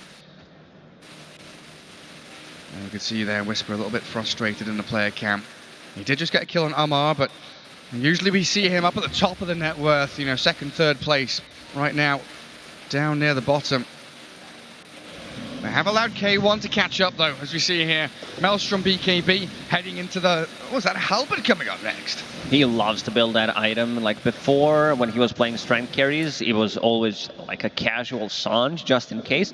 But I like it here a lot. He's playing into 2 heavy physical damage cores, Razor and Ursa. So this item, you get a lot of value. Another smoke. Yeah, both of the teams. They want to clash. Who do they catch? It's K1 with his BKB up. Yuragi helped out by Amar. K1 sprinting around and they lasso the Razor, trying to drag him high ground, but the false promise, it's there. While, oh, look at the back. The Earthshaker's being zoned out, completely focused down by C-Smile. So no Blink Echo, Seb is dead. No buyback for him. If Beast Coast can keep on chasing, maybe find another catch. But they are going to be calm, deliberate about their stance, thinking about objectives. Baiting 2 big things from OG, BKB on Razor and also False Promise. I mean, they did invest a lot. Rupture and Lasso, but C-Smile getting a solo kill on Seb. Is that going to be his job for the rest of the game? Pango looks for the Earthshaker and keeps him out of the team fights? It looks like it, because other heroes can't really close the gap and get there. Maybe Batrider, but you still gotta be aware of False Promise from Taiga, who does have a Blink Dagger, and also he found a big boy Philly, so that means that there's gonna be another item coming out to his inventory in the next couple of minutes. Yeah, keep building up that inventory. Stinger, very poor, 2,500 net worth, buys the Tome, closing in on level 10, but he's half the net worth of any of the other supports, really having a struggle here on this one. What about this Gojira Rubik? What's he up to? Currently Staff not having a Arcanes. stolen spell, but yeah, in terms of farm, he's doing okay. Does have that Force Staff available, which is going to be great save to push people out of trouble. K1. Oh, the BKB comes out, but it's a little late. Blown up by OG. Beast Coast full retreat now. Tornado catches Marcy. BZM and Seb not quite able to line up the Fisher. They're looking for a potential Roche spawn, minute and 20 until it's going to spawn. But getting another kill on Bloodseeker, that's a big one. Yeah, keeping tabs on K1, stopping his farm rate. Incredibly important for you, vital for OG. Roshan 1 minute away. Something that every Ursa lineup desperately wants to get. That second Roshan. There is Observer Ward from Beast Coast that is scouting things out inside, I mean not inside the pit, but in front of the pit. So when OG decides to go in, if they're not smoked, that's going to get scouted. And Beast Coast, they definitely need to contest it. Big item coming out on Visper relatively soon, about to finish off his BKB. And if Bloodseeker can somehow farm this full Heaven's Halberd, that's going to be big. Disarm the Razor, the Ursa, someone like that. Well, BKB is always incredibly important against Invoker. Of course, he is the king of spellcasting. If you got those BKBs up, you can extend these team fights a little longer and allow K1 to gather up the scraps at the end.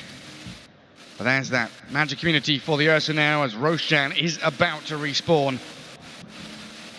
Dire Ob sees outside the pit, Radiant Observer would see top jungle. So both teams with plenty of vision to play into.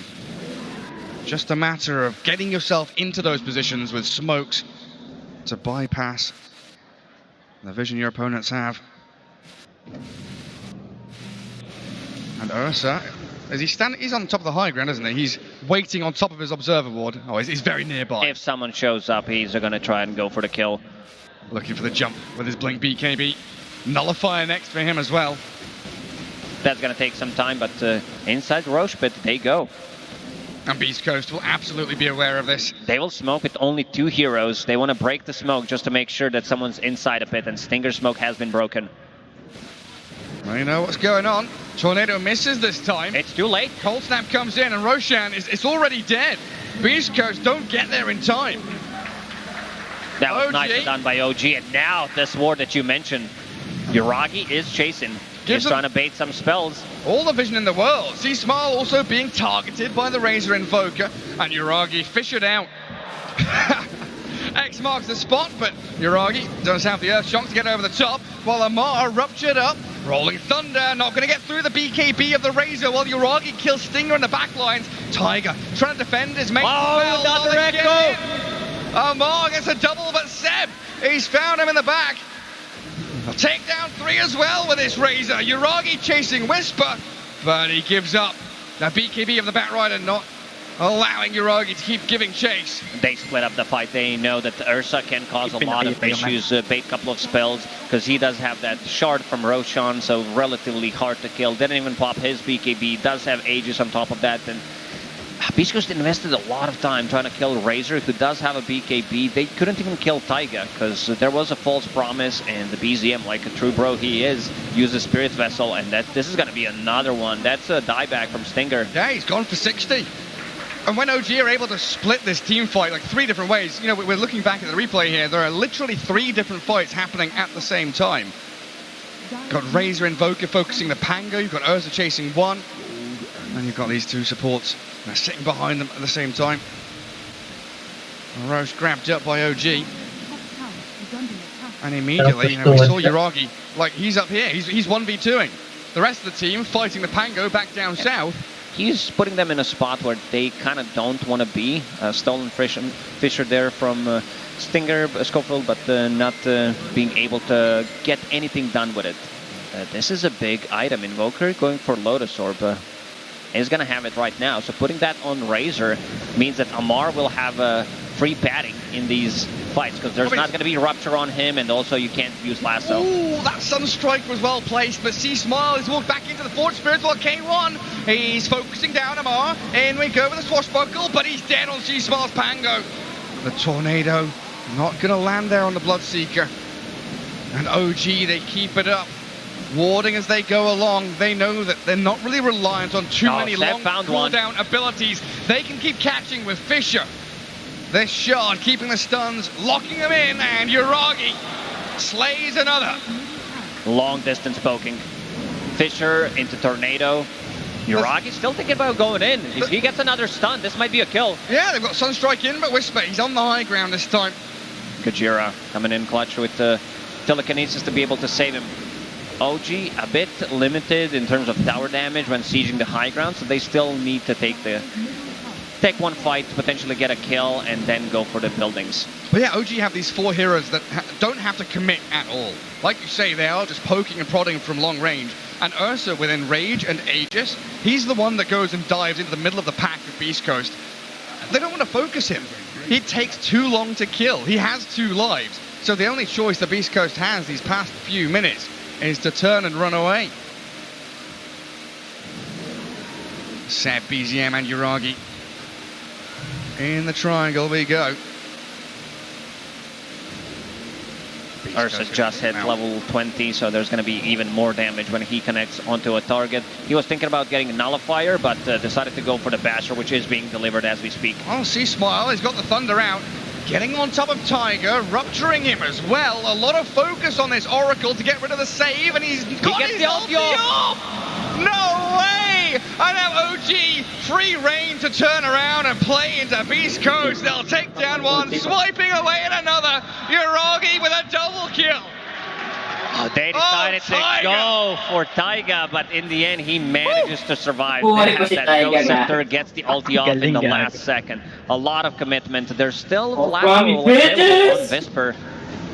That Fisher allowed him to do that as well. Like Seb you said, has been on point with Earthshaker this time around. Keeping the distance, getting big echo slams, and also those Fishers playing with Invoker throughout the whole game, getting the kills multiple times on Pangolier, and they're not done. K1 does not have a BKB. Oh, does he not? Seb knows exactly where he is. Seb. Oh, he doesn't find him. Sayang. That was close. He was looking for him. He was looking for him because he saw Big Camp being missing, so that he knew exactly where that is. He was so very near finding him. Watching this back, it really is down to this Fisher from Seb to save Tiger, because you said the double-edged sword of Fisher against Pango. Like, yes, you can kind of stop him and hold him in place, could force him to roll around, but he got his ulti off just in time. Even if Oracle dies there, they still lose the fight. Like, there's way too many targets to focus. OG, a team that does have 3 scaling cores, and a lot of the time it's just like that because Amar is a very greedy offlaner, and now him having Lincoln Sphere plus a Lotus Orb from Invoker, it just gets very difficult for them to use Rupture and Lasso. Yeah, the difference between the Bat, the Pango, and this Invoker Razor definitely becoming apparent now. C-Smile does have that additional layer of defense with his BKB.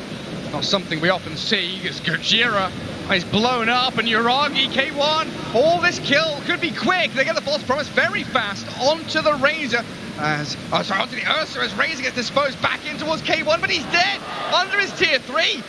Beast Coast, they don't get buyback he's from the looking for an angle. Bloodseeker, Nice. and Seb is waiting for his chance to strike. Stinger down, C-Smile out of mana, has to pop his one to get to high ground.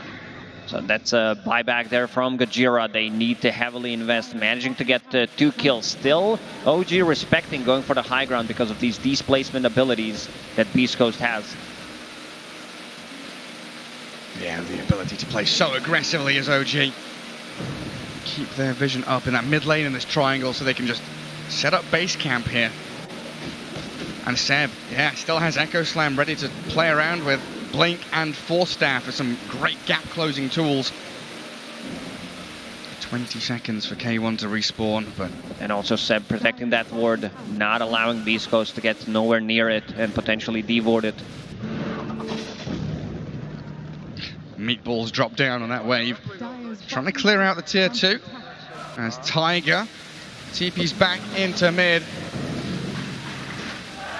Beast Coast absolutely need that rallying cry from the crowd now. They need that buff. Even though they do have Dire buff, they still need some chanting from the crowd to get them back into the game. Beast Coast smoking up, trying to find an opening here. Yeah, they've always got the Whisper buff, now have the Dire buff, crowd buff. Maybe Radiant using a scan, they know exactly where Beast Coast is. The smoke buff has been revealed by Amar's Amar. gonna tank it. Lincoln's pop, BKB on Amar, onto K1, draining all of his damage while C-Smile is rolling into the back for the False Promise in. Lasso catching Tiger, but he's already cast his spells. Taking down the Oracle Shore, K1, he's aiming for Amar, angling towards the Razor, and he gets a double kill. BZM has been found. The triple for K1! Who else can they get? Because Whisper's bashed and killed by Yuragi. K1, this 1v1 fight, I'm not sure you can win it against the Ursa. With the Seb Echo, they'll take him down as well. Oh, That's a full team. Nice one! It was pretty much 2 versus 5 in the end. Beast Coast Ang looked like a galing ni really Sir good Gab! team, managing to control BZM in the Walang backline. upas. Spangler heavily committing. tumikit pa kayo! In the end. Okay. Like, maybe if they had Heaven's Halberd, it was off cooldown for like 2 or 3 seconds. Maybe could have made the difference, Yeah, but patayin talaga yeah, si Ursa Ursa dealing kapag way ano too eh. much damage, and Seb on the Earthshaker doing God's work. There was like a 2v4 and OG somehow still come out on Galing, top of ganda this nung clash na yun. Shaker. He had a shaky start in the group stage. Hit He that, didn't good look one, too Gary. hot, but coming into this playoff, incredible stuff from him and OG. Stay away from the Fisher. Do not Parang labo na mabaliktad niyan. Buildings falling, range racks down. Pinaka They might be a little step too far. Ayan, though, but 28. they're gonna focus it. Wala They to- wanna wala tong break Chinese the box, base eh. here. For comeback. 10 seconds Oh. still remain on a lot of these deaths of Beast Coast. So OG get that full set of barracks as Roshan is respawning. It's the golden spawn. That's third Roshan. Let's see what he has to offer with his presence. Ano meron sa There's third a refreshing repression, card no? for him. Tiger scouts it out. Amar, he does have 3,000 gold still available, so his next big item, they knew exactly where they are. Amar, maybe if there was a Lotus Orb put on from BZM a bit earlier there, and then there would be no Rupture, but Damage ni Tiger this time Bloodsager. around getting dragged after using ulti. Whisper, he wants to be able to deal damage, and if Oracle's out of the fight, that means a lot of damage is taken out, and K1 did a lot of work. Yeah, but he can't duel this Ursa in a straight 1v1 there. You can see how much damage Yorangi does. Oh, both teams are smoked up here. The smoke breaks on K1, the Fisher, the catch with the nullifier. They've got a chain stunned and dead. He's gone for 80 seconds. Gago, bye-bye. Completely to OG now. Beast Coast, back to your base. They need to fall back. Oh, Good Gojira. Fade Bolt on summons to be able to stop the TP and potentially not die there, so I guess this one goes to Earthshaker. Let's see who decides to pick it up. Well, we've got Aegis Refresher on They Yorangi. gave it to Ursa. He's already level 25, and looking at Seb level 23 on Earthshaker, closing in very close to his Octarine core. And he also found a really good neutral item on Earthshaker, Ceremonial Robe, to be able to land those stuns, and they last longer. Gago, kinabahan. More damage as well. Also, Nullifier is going to take out something that we mentioned, Fortune's End, plus a Nullifier against Shard from Bloodseeker. That means you don't have that extra pure damage, Yeah. and you don't have attack speed. So that's pretty Para big. saan nga ulit yung outpost na yun? Hindi ko na Especially naabutan. when Ursa now is incredibly tanky. That Pwede Bloodseeker TP yan. Shard does wonders. Kahit There's saan? the Octarine core finished Hindi, by dun lang sa Seth. area ng outpost. As OG. Oh, they've lassoed one. Whisper has found Tiger. The follow through from Sea Smile goes Parang to extra to rin. with the Lincolns. Four Amar steps does below. have found the refresher. diving Pwede from sirain. Amar Hindi, refreshes dinadasalan up. lang. Whisper doesn't quite find the kill. He's in the fountain. But K1, he's struggling. He's dead. Amar's gonna Gago, hold fountain. No way! Si Amar. The fountain farmer. Oh, galit na galit si Amar, no? Magdadrop na naman ng item. In the Nag-drop ng end, he item. wants to dive Tinaga. the enemy fountain and get some extra kills from it. What an aggression from OG in game number 1. Seb Earthshaker did a ton of work. Pero These isang early false promise rotations, yun eh, and Oracle so eh. did BZM. I guess Beast Coast, they were not ready for some of these PP rotations from BZM. Walang Level kupa si 5, Seb, level pare. 6 Invoker TP rotations did kind of ruin bot lane for Beast Coast. Grabe naman And you yun. talked about it as well during laning stage, right? We already knew the draft from OG was going to be laning focused, but double Nagalit si Wraith Amar. Band Razor, double Null Oh, Invoker. love They letter, oh. optimized to compound the issues of Beast They Coast. know exactly how important it is to Huh? win the laning stage Tara. in this current Tara. era, and heavily focusing on it. Yeah, really, really Muna kayo gorgeous muna, performance ligo from lang OG. Seb Shaker Ay, as ay, well. puta. Spot on perfect as game 1 goes to OG. Beast Coast, trying one of their classic Si Jax, chaos dali niyo muna drafts. si Jax. Maybe they'll shift things up in game 2. What do you reckon? They kept things open Namit with ba si this Jake? Rubik. I really didn't feel the influence coming out from him, but it's a flex pick because Whisper Nakamute si did Jake. play on the offlane the other day. it's just the way that Beast Coast plays Dota. It's very hard to predict what they're gonna do. It's their own style, which did get them top 6 at the previous major, got them top 6 here, but they still want to go further. So we gotta see what they have prepared for this game number 2. Absolutely, and we'll head over to the panel to talk a little bit more about that. See you in a bit. There you go. It was the OG show here in Game 1. We talk about the OG pressure, the way that they can handle it so well. Also, the crowd buff. OG just had everything in their favor for the Game 1, and it showed. They played fantastically. And, Gods, I got to start with you because I know you were the biggest fan of Seb Earthshaker through group stages and maybe even start of playoffs. But now he played the long card. This entire group Si G, ba't tumalis? I don't need Blink. Ewan ko, baka tayo sa dalawan. Puta. Na-auto restart daw PC. And then he just shows up. Elimination match. Auto restart. You will never live the Earthshaker story like down. Not for this major. It's gonna follow you forever. When Shakers played like this with a Blink Dagger, Yoshi mo na ako. I mean, it picked every game, please. I was also questioning the whole thing, the whole situation in which Taiga is demoted to this. Not every hero is a true 5, but Oracle really is a true 5. He was demoted completely by Seb's Shaker, but the two supports did a lot of work. Taiga had some really clutch saves, however, this game was made by the Invoker. Not only did he crush in the mid lane on that one-on-one against Pango, his rotations were spot on. On the bottom lane, he instantly gets the double kill, goes back top, does a lot of work on the top lane as well. Just very early aggressive movement from OG. Forced Beast Coast even to move as 5, like so early on, while the tier 1 towers are up, they're already moving as 5 heroes. I was going to frame that as a good thing. I thought it was nice that Beast Coast were bringing more heroes. Like, I thought like, oh yeah, deal with this well in the early phase. Like a lot of Cosworks Invoker relies on getting the early kills, right? So you bring more heroes, you get those 3 kills in return, and things are going really well for you. Like Beast Coast took that momentum from top, swung it right round to mid, and then killed BZM on top. I was feeling really confident about these moves, but then I think OG responded in kind. They brought more heroes top. Yuragi then moved up there, right? They got some kills, took that tower, opened up the map space. It's what happens always, right, Gods? At these majors, at LAN events, teams, nerves get to you, start moving as 5. It's safe, you know? The Enigmas and Shakers come out. Exactly. Like, let's just get more team fight, you know? It's the main stage pressure. If we're together, if we're holding hands, they can't gank us. We can't lose that way, at least. You know it's going to come down to the team fights. Why do you feel that Beast Coast kind of took the pedal off the gas? Like, why did they slow down a little bit and they couldn't stay as aggressive as they were in those first 10 minutes of the game?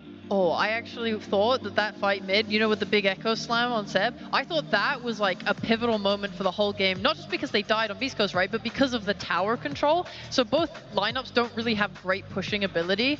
So that fight mid, I think from both teams, the idea was we have to win this fight and use that win to take the tower. And OG won it, right? So they got the mid tower. Beast Coast didn't get mid for a very long time. And this meant that it was easy for OG to then take the Roche with the Ursa and just snowball. And historically, to build on your point, it's been like that, right? Like if you have this one big position forward that needs 1 or 2 items like a Blink Dagger, suddenly the moment he gets that, the game looks completely different. You might have been losing up to that point, not in this case. It might have been a little bit harder for you, perhaps in this case, but the moment that Shaker gets an item or 2, the game completely changes.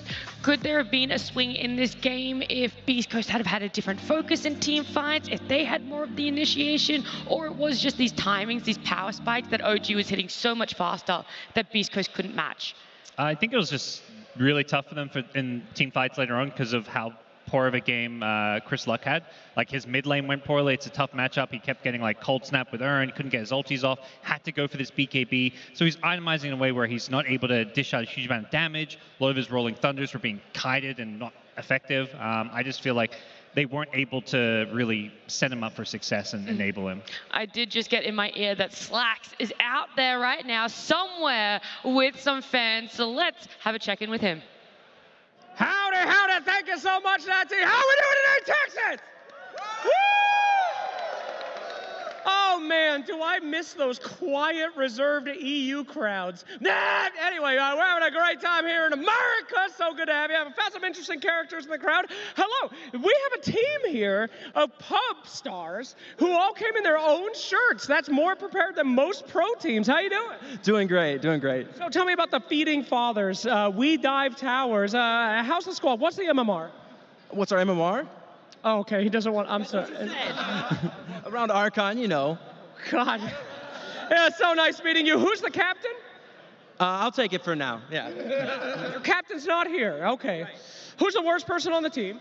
Poor Zergling there. My God. Sir, what position do you play? Can you pass him the mic, please? I play position 5, Strictly Dazzle. Position 5, Dazzle. Well, get it in while you can before this tournament's over, my friend. All right, now I did find something very special in the crowd. Ladies and gentlemen, I can't believe this. It is actually the Ice Frog. We have Ice Frog! Yellow ba to? Brown. Orange. Oh my goodness, Ice Frog, can you please let us know what is going to happen in the next match after this major? Relax. Ice Frog says there will be 5 new heroes in the next patch. I believe it! I believe it! Ready with Oh my goodness! Hindi. Wait, Yellow ako. bringing back the old techie. Ako yung red. I love you, Ice Frog! Wow, what a development here. Back to you guys on the pitch. If there's anything I know, it's old techies that can get slacks going. Babalik yung dating techies. Wow. Oh, ganda-ganda ng techies. Ang ina-hype yung matanda po. Busy after the day and all. You and me. Oo, gago may ice frog na dala. Oh, we can have a drink or two. Dude, I can't believe Ice, it. literal na We're ice. getting crabs. Ice. We're getting crabs. Oh, it's all the heroes you guys put out there. Iceberg was like, we're putting it in the game. All those content pieces that come into fruition. Absolutely insane. Do you guys have snip? Do you have anything more you guys want to say about this game? I feel like we've been very derailed by the what is it? Feeding Fathers? Was that the Dude, team? that was a great team. Like when he's like, "Oh, what MMR are you?" I'm like, "They're called Feeding Fathers." Are you expecting much? Like, but yeah, I thought like Beast Coast really struggled in their team fights a little bit with prioritization. They had Whisper using his lasso on an Oracle who's already used his ult in some fights. It's like it's really hard to deal with so many different heroes that need to get lassoed, right? Oracle usually is not the greatest hero in the meta, right? Like not picked very often, but in this game he was just so good. It's not even only the ulti, it's the purge that you can use against everyone on the side of Beast Coast or on yourself if Batrider is stacking it up. You can also Gago. Di pa umabot sa akin. Taiga had a really important job in this game on that position 5 Oracle, and he executed it perfectly. All of OG looked fantastic in this game 1. There's time though for Beast Coast to reset as we jump to a break. Game 2 after it. Ay, tapos na. Bilis. 8 yung tago. Version 1 to, no? Kaya pala.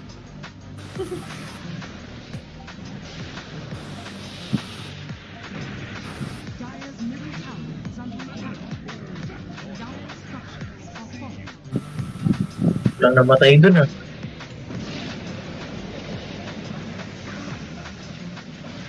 Hindi mo mamatay Ay, putang ina.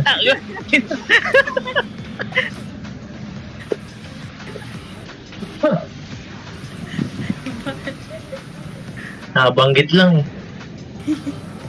Hindi ba nakatir?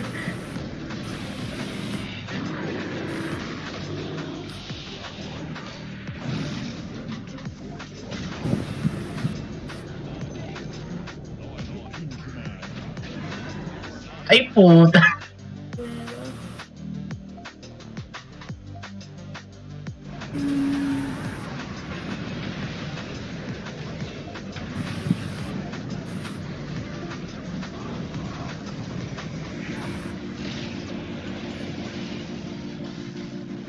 Naku po.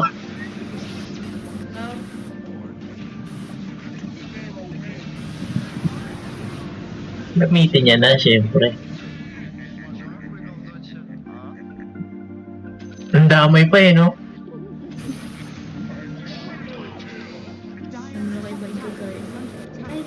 Ay, oo nga, paano yun? Wala, gagamitin mo lang. Lalapag mo lang.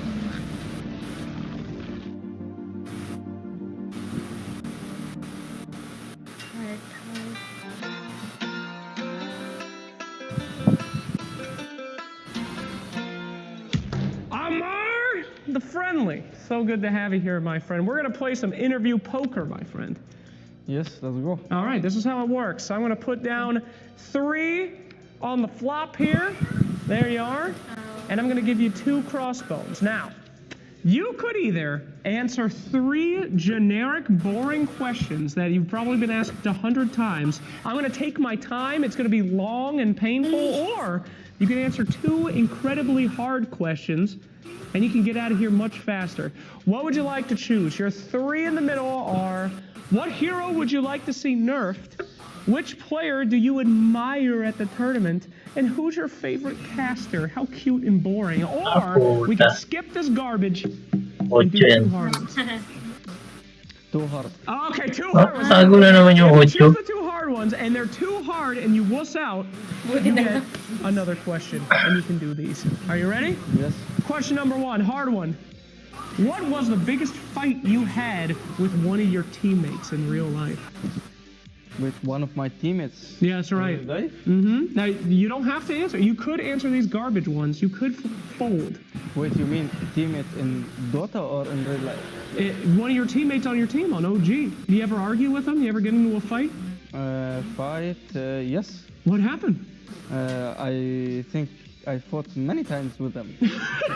About what? I think I don't think they were long, but I think they were short-headed fights. There was no long fights. Like you would fight and then like 30 minutes you would just go back to normal. Like like it's not casual. It's normal. You know, like we're here to win. We're not here to kill each other. Sure, sure. What was it about? Like heroes or something like that, or how people played?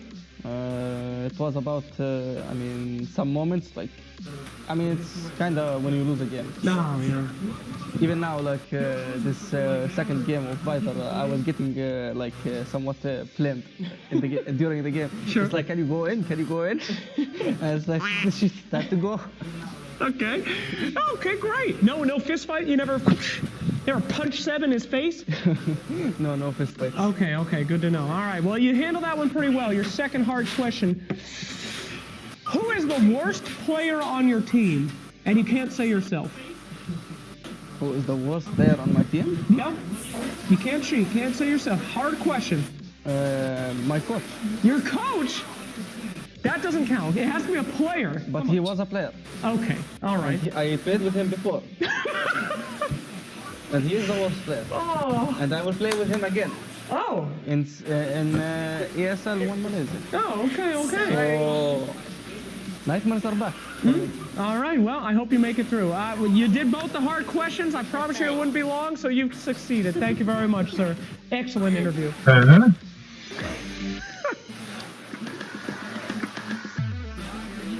Motherfucker. Nice. Princess pa. Ba't tinrade mo na lang? Ay, ganun din pala.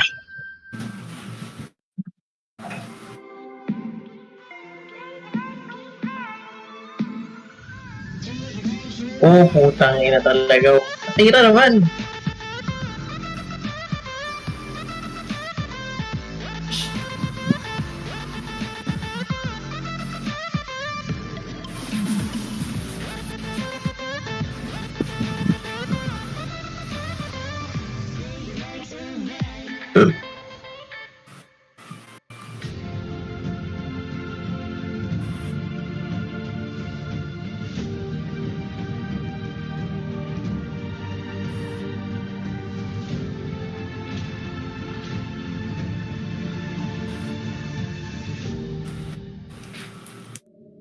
Power can be found in any number of places.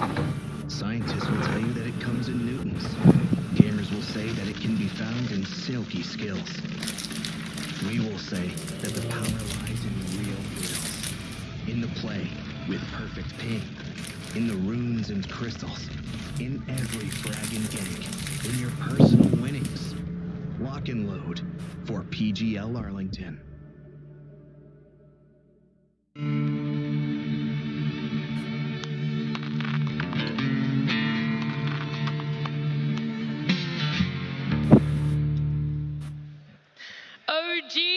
fantastic game 1 up against Beast Coast. There is game 2 coming up. And so if you guys were Beast Coast, how would you be able to mentally reset? Would you be able to, or is this game 2 going to be a really difficult one? They come this far. It's not the first time that they are one game down, so I think that they have what it takes to reset.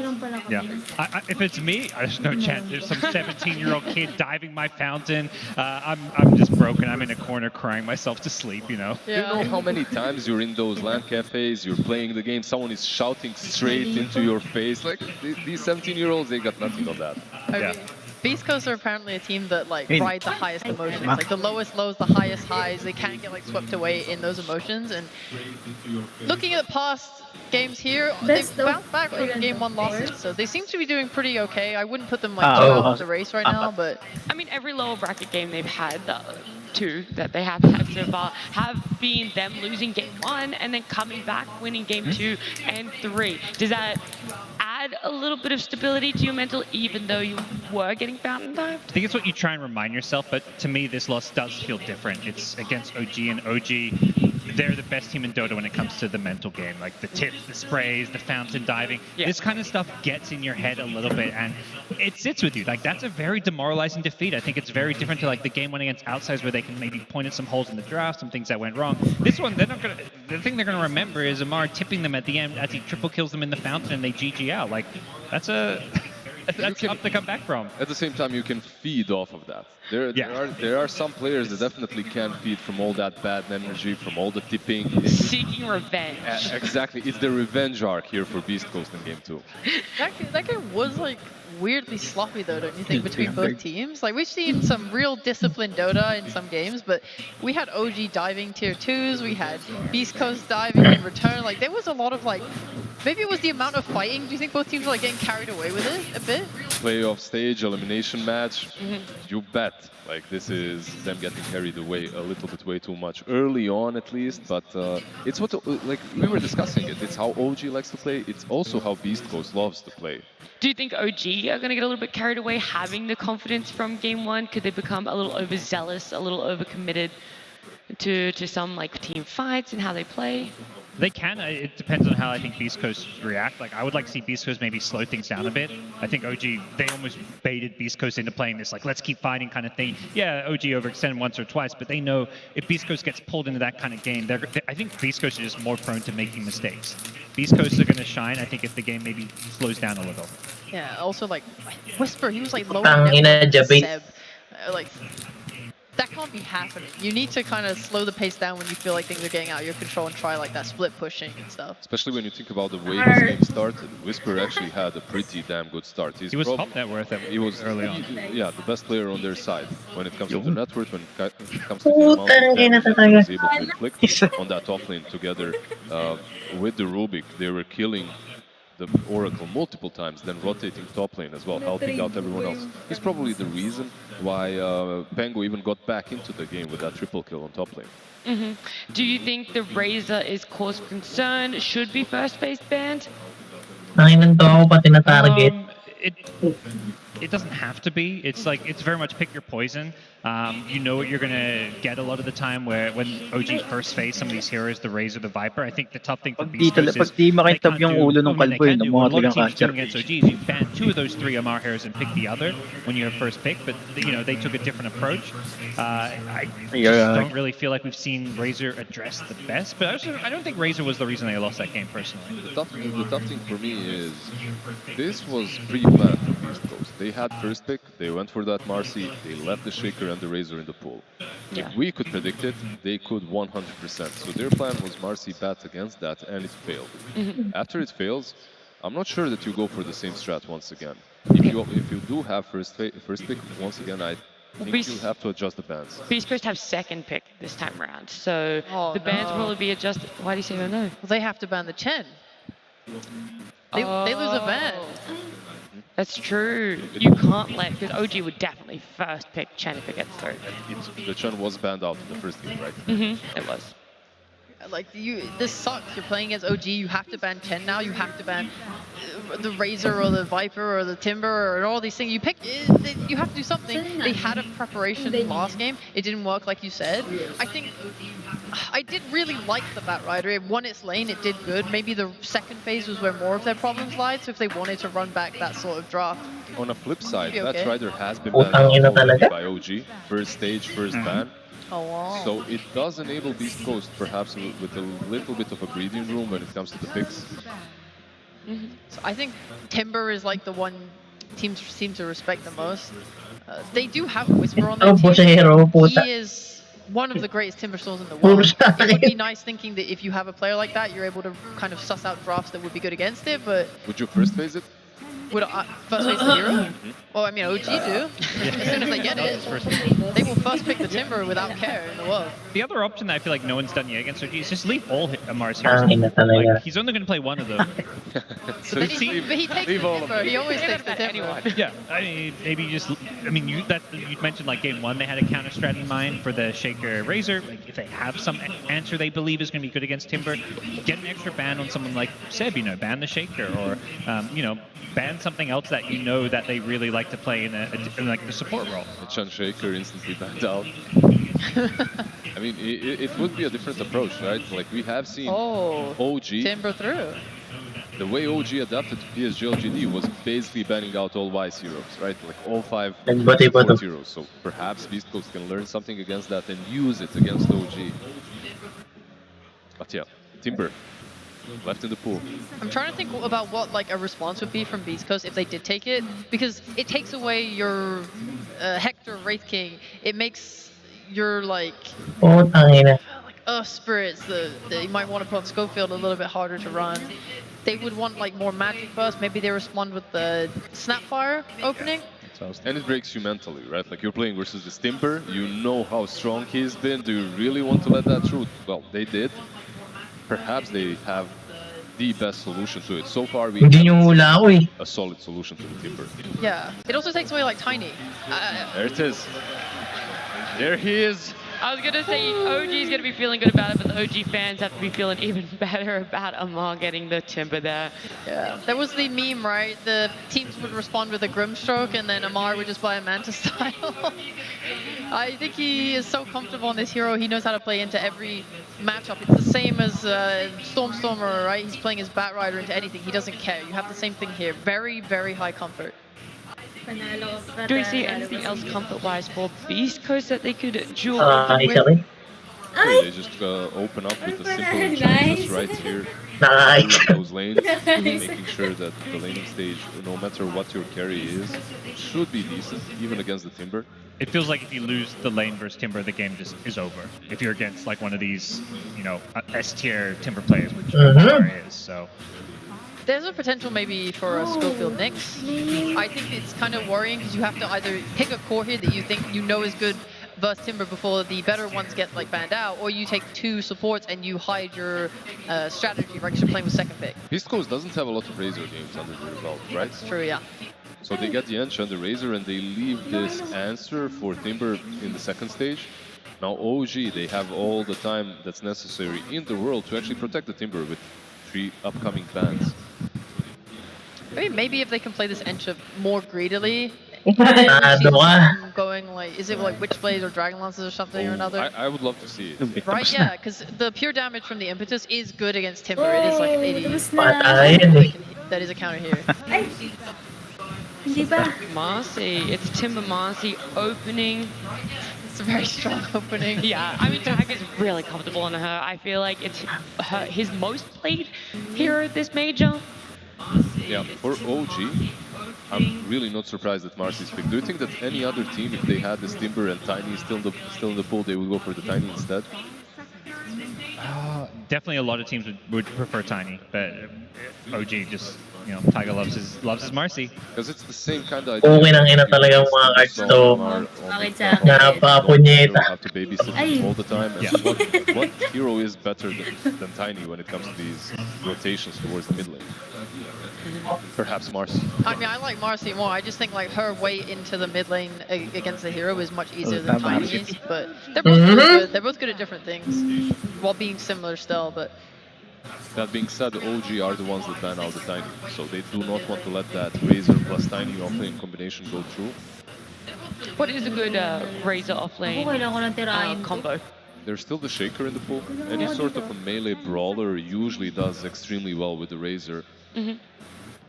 I want something more damage than Shaker though. I do like it, and if they win it, I wouldn't be super against it. But you look at these kind of same-ish heroes, the Taunt does more damage. I think is a bit stronger in lane. You have you do have Ursper as an idea. Come in really handy against the Timbersaw. You also have like. Again, I want to point out Nyx as a hero. He's been kind of underutilized this TI, but he has had some really standout games. And like versus Timber, you're able to just sit on him in a lane when you want to pick him off, and it sets up very easily for you to kill. And you don't have to get the melee for it. Team Spirit actually have been doing a lot of GG na. They had games where they were doing like, I think it was a GG na. Guys, wala akong magandang You banga. can just say like we need more damage, and that's usually those range fours, and just go double range as well with that. And they have played Rubik before, and that Rubik is kind of decent versus Sikyo. He can use all of his classic. Sikyo pa na I think that there is a vessel needed here. Nalimutan ko ano yung card ko Vessel carrier, or is that demo day? Like, is that old school? Nice. It's a piece. It does feel nice. I mean, it always feels nice. I wouldn't say it's a like 100% required element. If you're not getting Vessel, then you need to make sure you have enough magic damage to kill a Timber, though. So it's kind of like one or the other. Vessel can make up for a draft that has low burst damage and more like sustained damage. Timbersaw is a lot like Beastmaster in how he's going to control the map, though. Looking on the other side of less about counters and more about synergizing for OG. You have a hero who will want to take a very large portion of the map, and he wants his teammates to kind of come to him rather than him running around the map trying to make things happen. They still go with the Shaker. Yeah, it feels like a little bit of a swapsies on the draft. Beastco's getting the Razor Shaker. It's extremely good versus the Marcy, and with the Razor, it's a decent laning partner. It enables the Razor. You can rotate towards mid, just as Marcy will be rotating from that OG's offlane.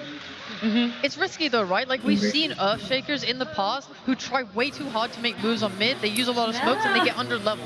Like Beast Coast can be baited into a lot of fights here. They need to make sure they prioritize giving Shakers some farm. I completely agree. I love these picks from OG though. Yeah. Like, this is usually Sep's go-to 5 when he's up against the Razor. He's going to be playing a bit more of the 5 this game. I mean, probably gets more farm than a Marcy, but he'll be likely playing in the safe lane with the Bloodseeker. And I think Bloodseeker, we've asked a bit like, what's the carry time playing against Razor? Bloodseeker seems to do better than most. It just has a stable lane against, I feel like, everything. Like, Hector didn't have a good game last game, but the lane itself went pretty well. If nothing else, the Bloodseeker can always run away, right? Like with the Bloodthirst and with Ranger as well, she can do the same. By the way, the moment Bloodseeker came back into the meta, this was the pair. Like Bloodseeker plus Wind Ranger. They were played constantly on the offlane, but still, it's a really good pair of heroes. Going full swap Yeah, I draft. was about to say, I can't believe what I'm watching. It really is. Beastco's just taking a page out of OG's book. Yeah, it shows that these teams have similar ideas about like what is good against, you know what, like the Bloodseeker and the Razor, one of the more manageable matchups, the Ursa, and then the Ursa into the Bloodseeker. It's like, okay, they have Bloodseeker, Ursa's the good carry matchup, doesn't care as much about the Rupture. When you've got the stun from the Shaker, it really enables the Ursa to dish out a lot of damage, so it makes a lot of sense. Plus, of course, Ursa, you know, has a chance at winning the Timber lane. Yeah, I'm very, very curious to see what build Amar goes in lane, because on like Thunder Awakened side, Sacred on his Timber has played like the 1-2-0 build just to really go aggro on Ursa, and he did get like those kills multiple times. Like this was against Beast Ghost, against Hector, he died twice in lane. Will Amar do that? Will he go the 0-2-1 build, level 3? Like just focus more on the chain and not being super aggro with Q? I feel like it's doable to be aggressive against the Ursa. Like Timbersaw can definitely win that game. A lot of these cores that are considered countered by Ursa aren't truly countered. Like even a Centaur can win against him. These bulky boys that you expect to maybe not do that well. However, my issue is Enchantress. Like, this is a lane dominator. You're not playing only versus an Ursa, you're playing versus Ursa and Enchantress. Like, she does not care about you Timber chaining away. Brings that Harpy or any creep and just wails straight at you. Ay puta, parang alam ko na yun ah. That's true. I've seen them kind of substitute the armor sometimes by buying like bracers, but I do agree with you. Ench is a massive problem, so we'll probably see points in reactive early. Do you think that Marcy perhaps evens the scales? Is she good enough, or? I don't think the lane with Timber is where she excels. It's the fact that Timber can be left alone and Marcy gets to go around and play make. Like, Marcy Timber as a lane isn't super scary to me, at least. Like, Timber's not benefiting from the rebound that much. The dispose can be nice to maybe set up some kills because you can hit your chains, your Whirling Death with it, but I don't think Marcy makes up for that scary Ench lane. Still a few more bans to come out, and I assume it's going to be mid laners that we're looking for here. Are there any standouts for No. on either team? Do you think they have initiation playmaking? Nice. There's still a chance we could see the Razor go mid. Chris Luck Ano is yan, absolutely Nandmay? versatile. Ay, puta, si Q. He can play anything mid, pretty much. Nice. So I wouldn't say it's exactly a mid. I think they have... Grabe ah. Distributed They yung have good score. heroes that go in, like Ursa's fine front, like tanking front wise. So they might just pick something that's just more like backline spellcasting for mid. Yeah, Beast Coast, if you look at their draft, they do have the last pick, right? So they can adjust to what OG goes for. Like a Coddle could be like Ay, really puta. good. Seeing how good that hero is for mid with just sitting back, blasting spells, getting an E-Blade. Oh god damn it! You made, Di pa naman start, no? you made some really good calls that instantly got banned Medyo out. ano. You called the Coddle, the Nyx Assassin just completely eliminated the same second you mentioned that. These teams hate me, bro. I mean, it is a good, strong hero at the moment, and I'm surprised that it went through all the stages until the last banning phase. Right.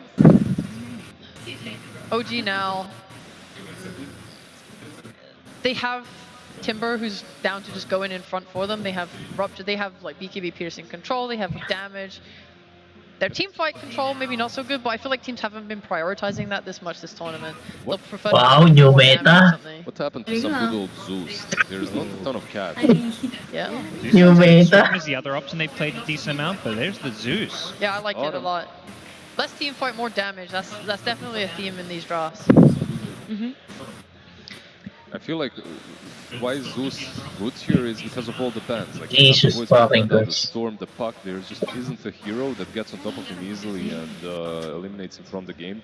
So he will be able to just constantly be on the outskirts, jump around like Super Mario, dish out the death. It sets up so many of your other heroes for success, giving everyone vision so you can find the Shaker, like not let him get these Blink Echoes Nice off, scout, like nice get scout, the Kapati, Blood nice Shaker. scout, It just nice scout. really, like, it kind of gives that vision that they were perhaps Oh, lacking when Tito. the team fight breaks out, because some of these backline heroes, and Shaker in particular, you want to know where they are.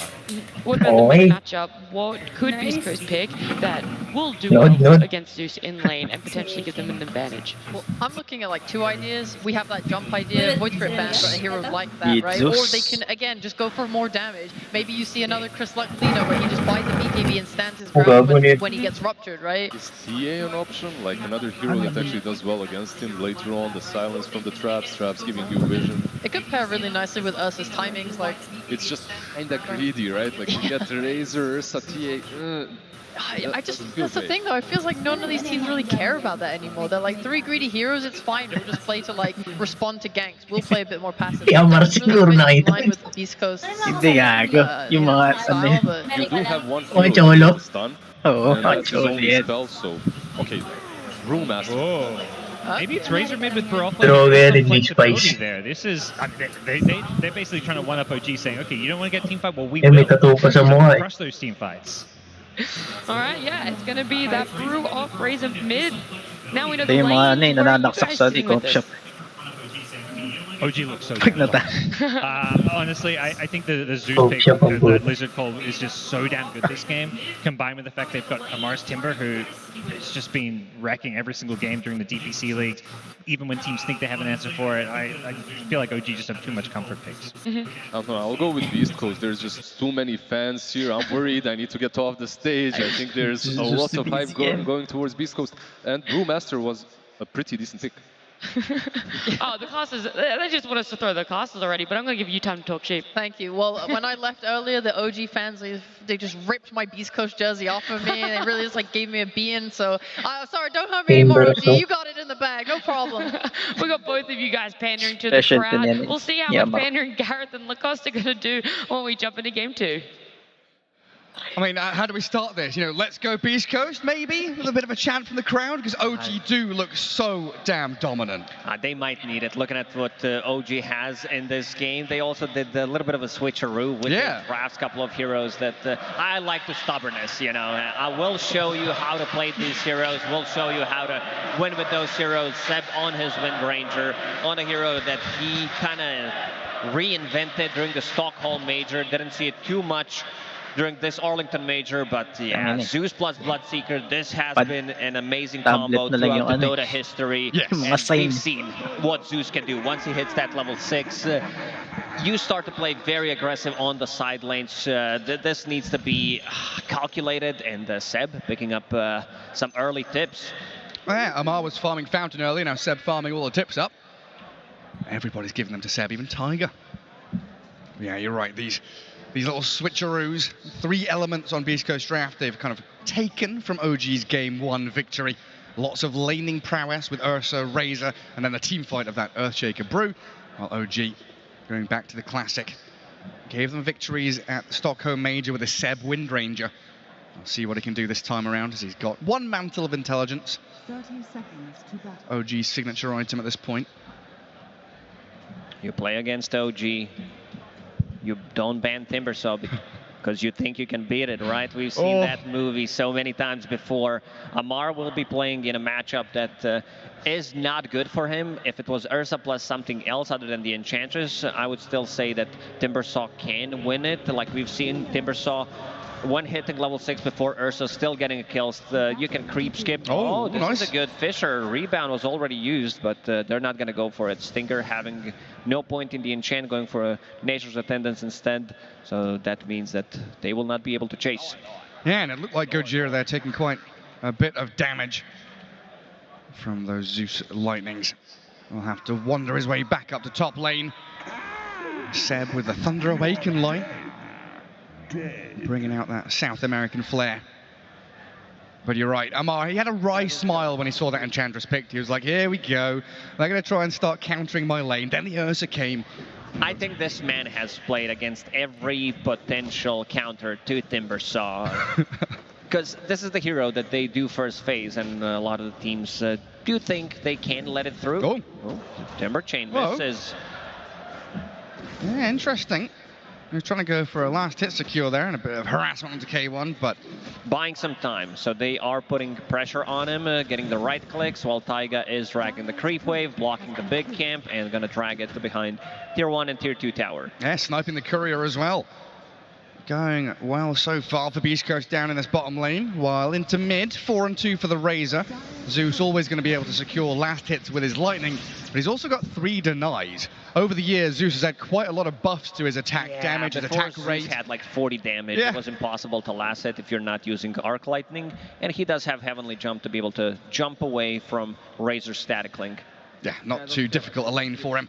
Well, up at top, we've got Wispy here on that Brewmaster with Gojira. Double melee lane against the Bloodseeker Wind Ranger. What do you reckon is going to happen up here? Like, can Seb and Yuragi battle back into these 2 brawlers? They do have a lot of poke, especially from Wind Ranger. Palis lang sila ng carry. Time right-clicking, going for extra Mantle of Intelligence, knowing that he needs to be able to deal damage. They just made a new lane. There's a new lane between towers. Tiger's been able to zone K1 away, disposing Enchantress in towards Amar. Rebound is good. Fairy Fire Force. Stinger has the stick. Can't finish her off. And K1. And this is why Amar was laughing when they pick Enchantress. He's like, you think this is going to counter me? Look at the tier 1. There's a full creep wave there. Stinger has had to TP to go and get that experience. Maybe a few last hits because it's all being wasted. OG, they've completely turned this lane. And K1 will also TP, so that's 200 gold down the drain unless you want to die and get to 1 for free. Yeah, I'm still struggling to last it under tower. And they should be able to manage things now, reset a little bit. But OG will keep dragging waves, messing with that creep equilibrium. And it's not comfortable for Beast Coast by any means. 11 last hits for K1, not where he wants to be. We see 13 on the Bloodseeker. Seb coming back towards Gojira. And he's just body blocking that small camp. Can't go for the career kill. And a shackle shot will hold him back. That will allow Seb to get the bounty rune, which it looked like C-Smile was considering going for, as OG get both. That's pretty big. Also, looking at the bottom lane, Timbersaw farming underneath the tower. 2 points in reactive armor. He survived what was supposed to be like the hardest time for him. During the game, like Ursa will still have your number. This is a hero that you need to be careful about. Tygal lurking around the mid lane. I don't think they can kill Razor, but they could potentially deal some damage, and also this rotation could secure water runes for OG. Yeah, force him out of lane, get those runes. Brewmaster down to half health. A little bit of chip there from OG. But you're right, this Timbersaw doesn't really need that many last hits early on. You know, you're sitting around 10, he's got that up to 14 now. He just wants to hit that level 3, level 4 to be able to stay alone while we see Tiger coming into mid, dispose back into BZM. Good body blocks. Good body blocks. 4 damage needed, and they've got it. Gago, BZM nasuplex getting na. first blood on that mid lane. And that's what you get from a Timbersaw pick. You're allowed to leave Amar alone and gank and roam. Yeah, also Seb, I was looking at the top lane, he did manage to stop Earthshaker from getting the TP off, so potentially a save, because there was Gajira trying to TP, use the Fissure, potentially. Ayun na yung Ags nito, may charge yung ano yeah, BZM yung off to a primal good start. split. And we've seen so many times in the last couple of months. Parang wala nang cooldown eh. First blood, he's off to a good start, having arcane boots, farming the small camp right now, and also will hit level 6. So Ursa needs to be very careful. You know that OG is going to start to put more pressure here on him. Yeah, because we've also seen the flip side of this lane. When Amar will hit level 6, the Chakram and that Thunder God's Wrath could find them a kill, as Whisper getting taken down pretty low. Forced back to his base, and there we go. K1 zapped down. This is even before Amar hits level 6. Just a run forwards, Thunder God's Wrath, and kill that carry. They had no region left. There was a couple of tangos on Enchantress, and they're going to get another. He's dead as well. The power of this global presence that hits everyone. Gojira has no. Yeah, because he used it before. If he gets scouted, he's definitely dead. Go on, Seb. Can you find him? Observer ward placed down by Gojira. Amar did drop a question mark in the previous game. This time around, pausing. Just checking, you know, if everything is okay. And just wipe the sweat off his brow after that early laning phase. Definitely has made up for things. So far, so good from OG. They did manage to stabilize the lane for Timbersaw, getting the kill, securing the farm on Zeus, and also Bloodseeker. 24 CS compared to Ursa's 22, level 5. Once you hit that level 6, like Earthshaker's level 2, your Brewmaster did die level 4, so they can still get level 6 on Bloodseeker, rupture him, and then get a kill before he gets level 6. That's pretty big. Yeah, we're already seeing this net worth disparity where Zeus has 3,000. Miles ahead of any of his opponents. Oh, Tiger in reverse. Now back the right way. He's having a good time. Well, he's set everything up, hasn't he? He made that bottom lane difficult. He created that lane between the tier 1, tier 2, ganked mid. So far, he's been the real glue to stick this team together in the laning phase. So what's the plan for this? He has a very important call he has to answer. Mar taking a phone. Not sure who's calling. Well, he's got to go on Twitter and, you know, question mark there as well, doesn't he? Yeah, got to post it on social media immediately. That's Gojira thinking about his next move, because he is the one stuck in the trees up top. And Whisper, 10 seconds until he respawns. A little while until he'll be able to get back into this lane. But the big question for me is C-Smile here on the Razor. What's the plan for this? Because it's rare now we see him in the mid lane. Is it going to be the same kind of build with that BKB rush? Or do we go something more like, you know, the carry build we saw from Skitter with that Mom Maelstrom kind of deal? They do have Ursa, so I think he needs to be able to get online as fast as possible, get that BKB, and get stuff done. Also, very important that you are controlling the runes, because the other guy is Zeus, right? So if he gets Arcane Rune, if he gets a Haste Rune, he can easily go to the side lane and gank. Made County offers a lot of damage. As we do have the reconnect, see if Amar can get back underway. Yeah, get that microphone right next to your mouth. Communication is key in Dota 2. Not that close, Dan. Your teammates would not appreciate hearing you breathing. All right, here we go. Back into things. OG with a 3-0 kill lead. Laning stage looking pretty solid from them so far. Beast Coast have got a lot on their plate. Yeah. Amar checked the latest memes from Reddit, and now he's ready to go. Level 5.5, Ursa level 4. This now gets very difficult. He did put another point in Timber Chain, so more speed, more latch range, and definitely a kill threat on K1. That's the most important thing. So when he hits level 6, he can burst K1 down quickly. And he's keeping him within that kind of death threshold. Oh, Bassi.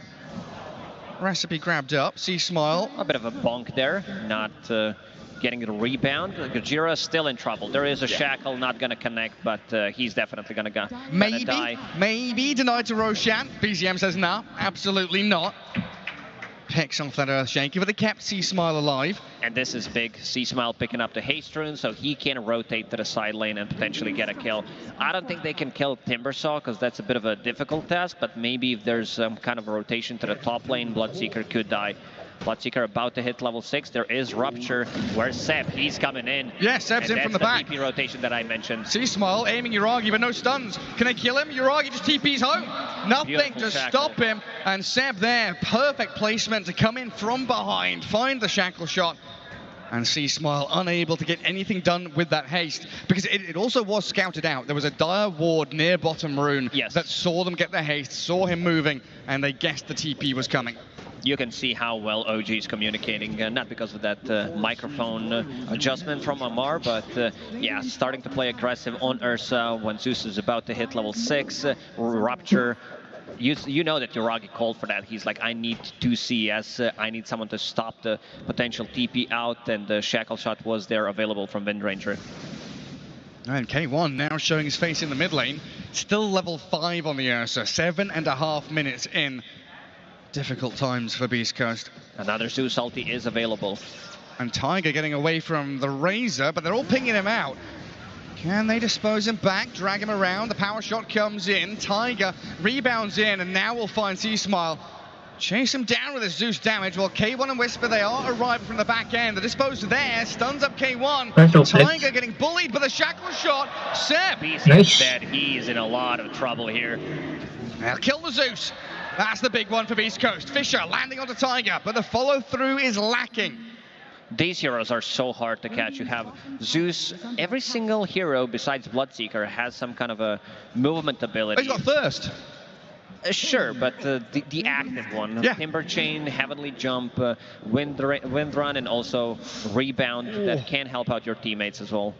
Tiger wanting to play aggressively onto K1. Might pay for it now, though, as Stinger and C-Smile, Gojira even here in the mid lane, stun up the Marcy, force the Fairy Fire.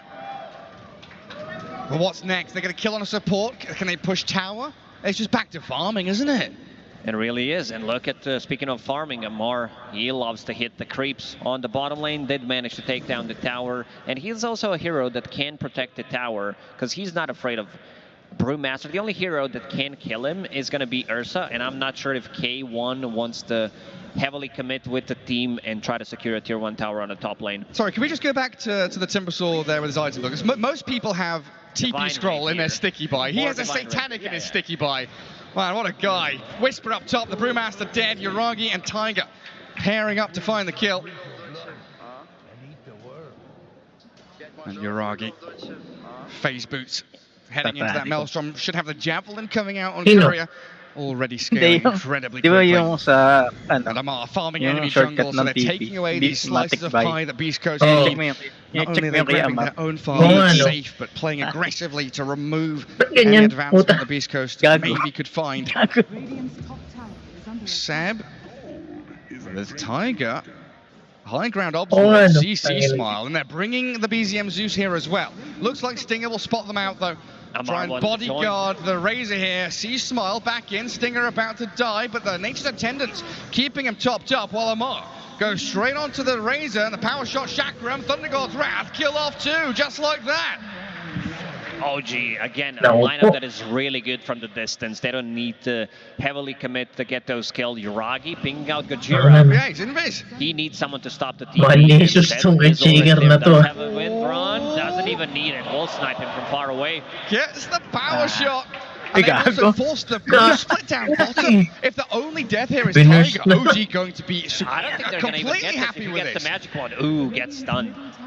This could have been another split that they don't get too Gago, much out binugbog of ng it. Teddy Bear. OG, I mean, we said it. It's very difficult to gank these heroes. Incredibly challenging. Whereas Stinger, he does have Whisper here to maybe bully them back. He runs in towards them. One charges in raindrop. Seb, he will finally die, but Stinger turned on with the chakram. The damage from Amar. Finding another while Uragi, he's going to go for the TP home. The damage is coming, but Arano stumped. Back away he goes. How many times will we see this OG side just say, screw it, or TP? Again, problem. They don't have, like, Earthshaker needs to be everywhere. He needs to be able to catch people, like, potentially during Heavenly Jump, block them off so that Wind Ranger can get away. And K1 did manage to get some tower damage in the top lane, but still, whenever someone shows up from OG, they need to respect it. Another split available in 60 seconds. It's a long cooldown. It's 140 seconds, level 1. K1 has caught up tremendously, though. Diffuser Blade, Morbid Mask. He's ready to fight, ready to Roshan as well if they do get a good battle around this top lane area. And that's where Beast Coast should be moving towards, but yeah, with no Bruce split, they are fully reliant, like you say, on this Earthshaker to be everything in their team fights. Looking at Ursa, he does have K1, A1, and D1. That's his score right now. Can we get a groan from chat, please? Please stop. And, yeah, Thank you. They're gonna threaten Roshan kill. This is Ursa Radiant, so he's, you know that Ursa's gonna be playing the top part of the map. You would love if they can kill a tier 1 tower, and I expect Beast Coast to make a move there pretty soon. Yeah, get things going, get the ball rolling. Tiger again playing into this vision. They CC Smile farming very shallow in this jungle, close to his base. Zeus does have Arcane Rune in the bottle, so that's a big one. That's massive. And looking at what BZM is going for, straight up E-Blade against Ursa, against Razor, so that's going to be another saving tool for himself, or also if he needs to amplify damage. Another way to just TP away as well, right? Just E-Blade yourself, TP home. But Beast Coast scanned. They're in the pit. Thunder God's Wrath comes. Roshan nearly dead. The Shackle Shot trying to delay it, but K1 gets the Aegis. OG still thinking of fighting though. Tiger is going to dispose and get damage in onto the Brew, but the split comes out just in time. Whisper, Cyclones Amar focuses Tiger to kill off the Marcy while Zeb, he's picked up as well. Ursa clears through her. Amar finally lands on the ground, and Stinger, he's dead now. Nice. A little stun in. K1, good damage, but he yules up. Sending theirs to Skywards and zapping down onto Whisper. BZM blown up with the Heavenly Jump. The nice. misses. BZM, he's slipping away. The grasp of Beast Coast not strong enough. They need a firmer grip on this one as Amar, he's dancing around them. Even with the Echo Slam, they get BZM. Patay pa yung Earth. That was funny to watch because Zeus, you stopped their cast time. This is one of the things that Heavenly Jump is like, people don't see it most of the time, and we've seen it this time around when Fisher was being used. Amar, he's still alive, wants to go in. It does such a massive amount of damage, but Tiger's still dead, caught in that mid lane. These are the type of fights that Beast Coast needs. They need to put some pressure because K1 decided to go for Diffusal Blade, and Amar, he's not going to feel too comfortable playing near Ursa. Does have a Yule Scepter, so that's going to be his mana regeneration. But those stacks, when they start adding up, and also mana, if you lose mana, you might be in a lot of trouble. Man, makes things very challenging for you. But here's the blink, the reveal of Gojira. Doesn't have Echo Slam, but still will be able to reposition himself with these fissures and aftershocks. And with 3 minutes 20 remaining on Aegis, they do want to keep this going. Obs on high ground, seeing BZM, Gojira, K1, the Heavenly Jump into the trees. Again, he's on the run, he zapped him to stop the blink, and K1 trying to get in, but Tiger disposed back. They'll focus the Zeus though, diving tier 2. Beast Coast, have they gone too far? They still want to keep fighting though. BZM will take down Gojira and OG. They're fighting back, striking in with the Yules on the outside, zoning out K1. Tiger disposes him to the low ground, and they're going to kill him the once. They do have Shackle. Shackle is maxed out. They line it up, does Sam. not have that ulti available. Get the catch. Take the kill. And Uragi on a spree as Beast Coast. Gago, sinayang yung Aegis. Shut out of that top jungle. BZM managing to get out. Taiga with the dispose, keeping him alive and also giving him rebound. Heavenly Jump is maxed out. Now Zeus does have that Ghost Scepter, so doesn't necessarily need to care about getting initiated on by Ursa. Might buy him enough time to get out of the trouble. I just love the way that Amar plays so forward. They win a little team fight, and immediately they are on enemy side of the map, pressuring into triangle, trying to keep tabs on Beast Coast. Now we still have ways back into this. Beast Coast This team Observer fighting. Board providing a lot of vision. They see Gojira. Oh yeah, that Earthshaker, the key target, and Amar beelines for him. K1 looking at Seb though. He doesn't have Windrun for another second or two, and blasted down by the plasma field. Timbersaw, can he slip away from this with a chain across? He's still being drained of all his damage, and the jump in from Gojira will find another one. Beast Coast around him way too deep from OG. They wanted to take this fight, but seems like Beast Coast, they do have an answer. They need to get stuff done. Well, you know, they're the kings of team fighting, aren't they? They really in are. SADPC, at international tournaments, they're so good at finding these clashes. Brewmaster getting closer to his Aghanim Scepter, that's a big time. But Brewmaster in the late game is very difficult to deal with. Once he gets that Refresher, Eon Disc, Aghanim Scepter, these fights become very, very difficult. Yeah, it should synchronize decently here. We see the BKB is picked up by C-Smile, so they'll have that at relatively similar times with the Ags on the Brew. Ursa now no longer with Aegis, needs his own defensive item, so BKB is coming up for him pretty soon. Beast Coast will hit the big timing once they have that BKB on Ursa that you just mentioned. C-Smile did finish off his a bit low on mana, and also Aghanim Scepter plus the next split coming out in the next couple of minutes. Well, Gojira just going to be the sacrifice here, trying to allow K1 to get away, but the Ursa still being chased, and Rage already used the Yules into the air, sent Skywards into the clouds and down to the ground, hits it with a third.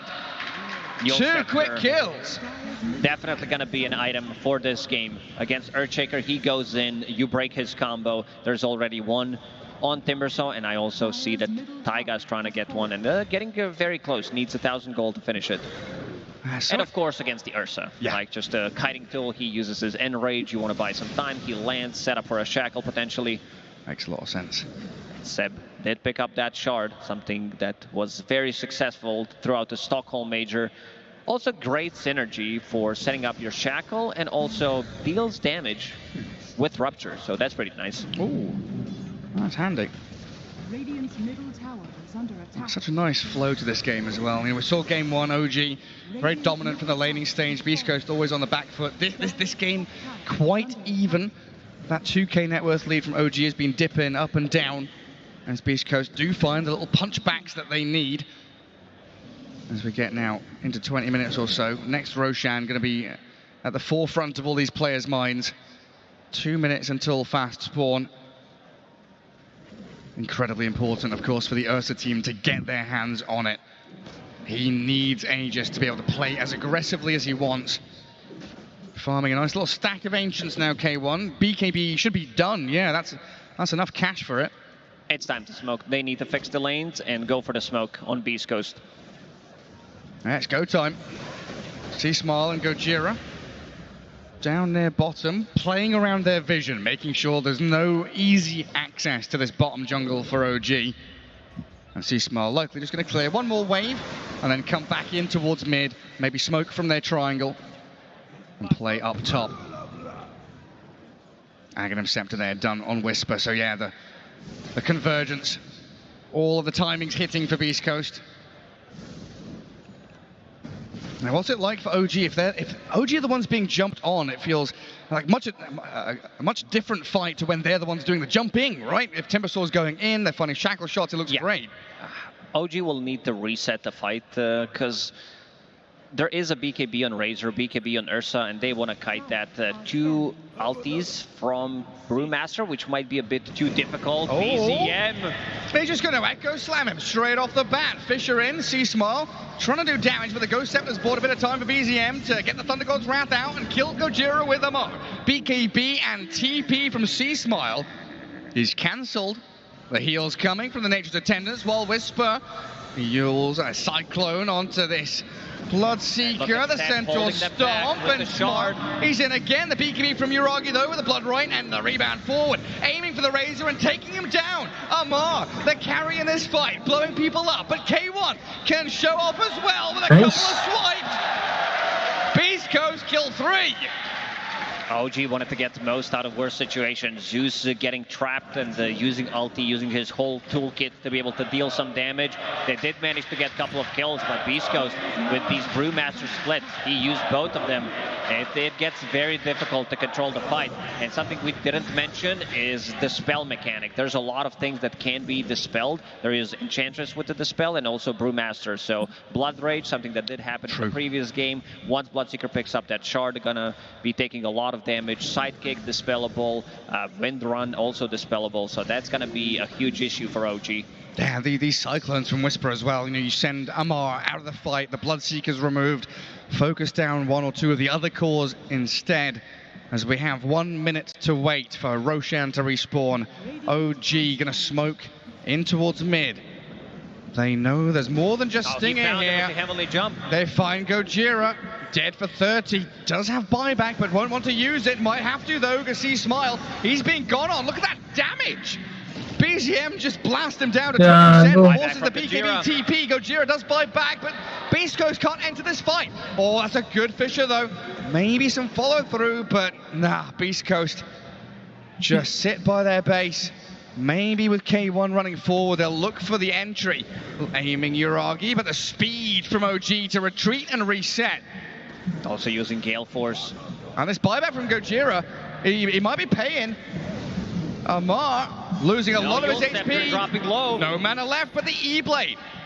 And he's got the save in behind him. The run out from the rebound. Tiger clipped by the plasma field, but unleashes while K1 and Whisper do get the kill. Roshan respawning now as well. They and a did DD rune spawns top. From Ursa. Oh, they did as well. So no BKBs for Beast Coast, but they do have a double damage rune outside the Roche pit.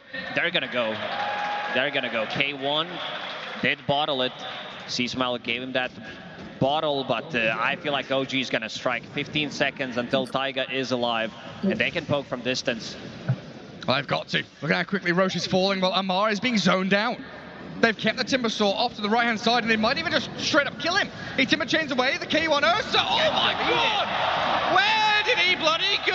And Stinger wants to pick up the He has the buyback. Oh my, oh Beast Coast. This could be a disaster, but they did manage to kill Amar. Amar does have buyback as well. They do have outposts, so potentially he could buy back. TP is available. They lost all their K1 jumps in. They have no stacks up, they're gonna rebuild it. K1, he's scouted, power shot, blood right, they see him doing it. Whisper, he's popped the ulti. Seb with a Gale Force, the backline jump here, forcing Uragi and BZM away, so Beast Coast get Roshan, but they desperately required it.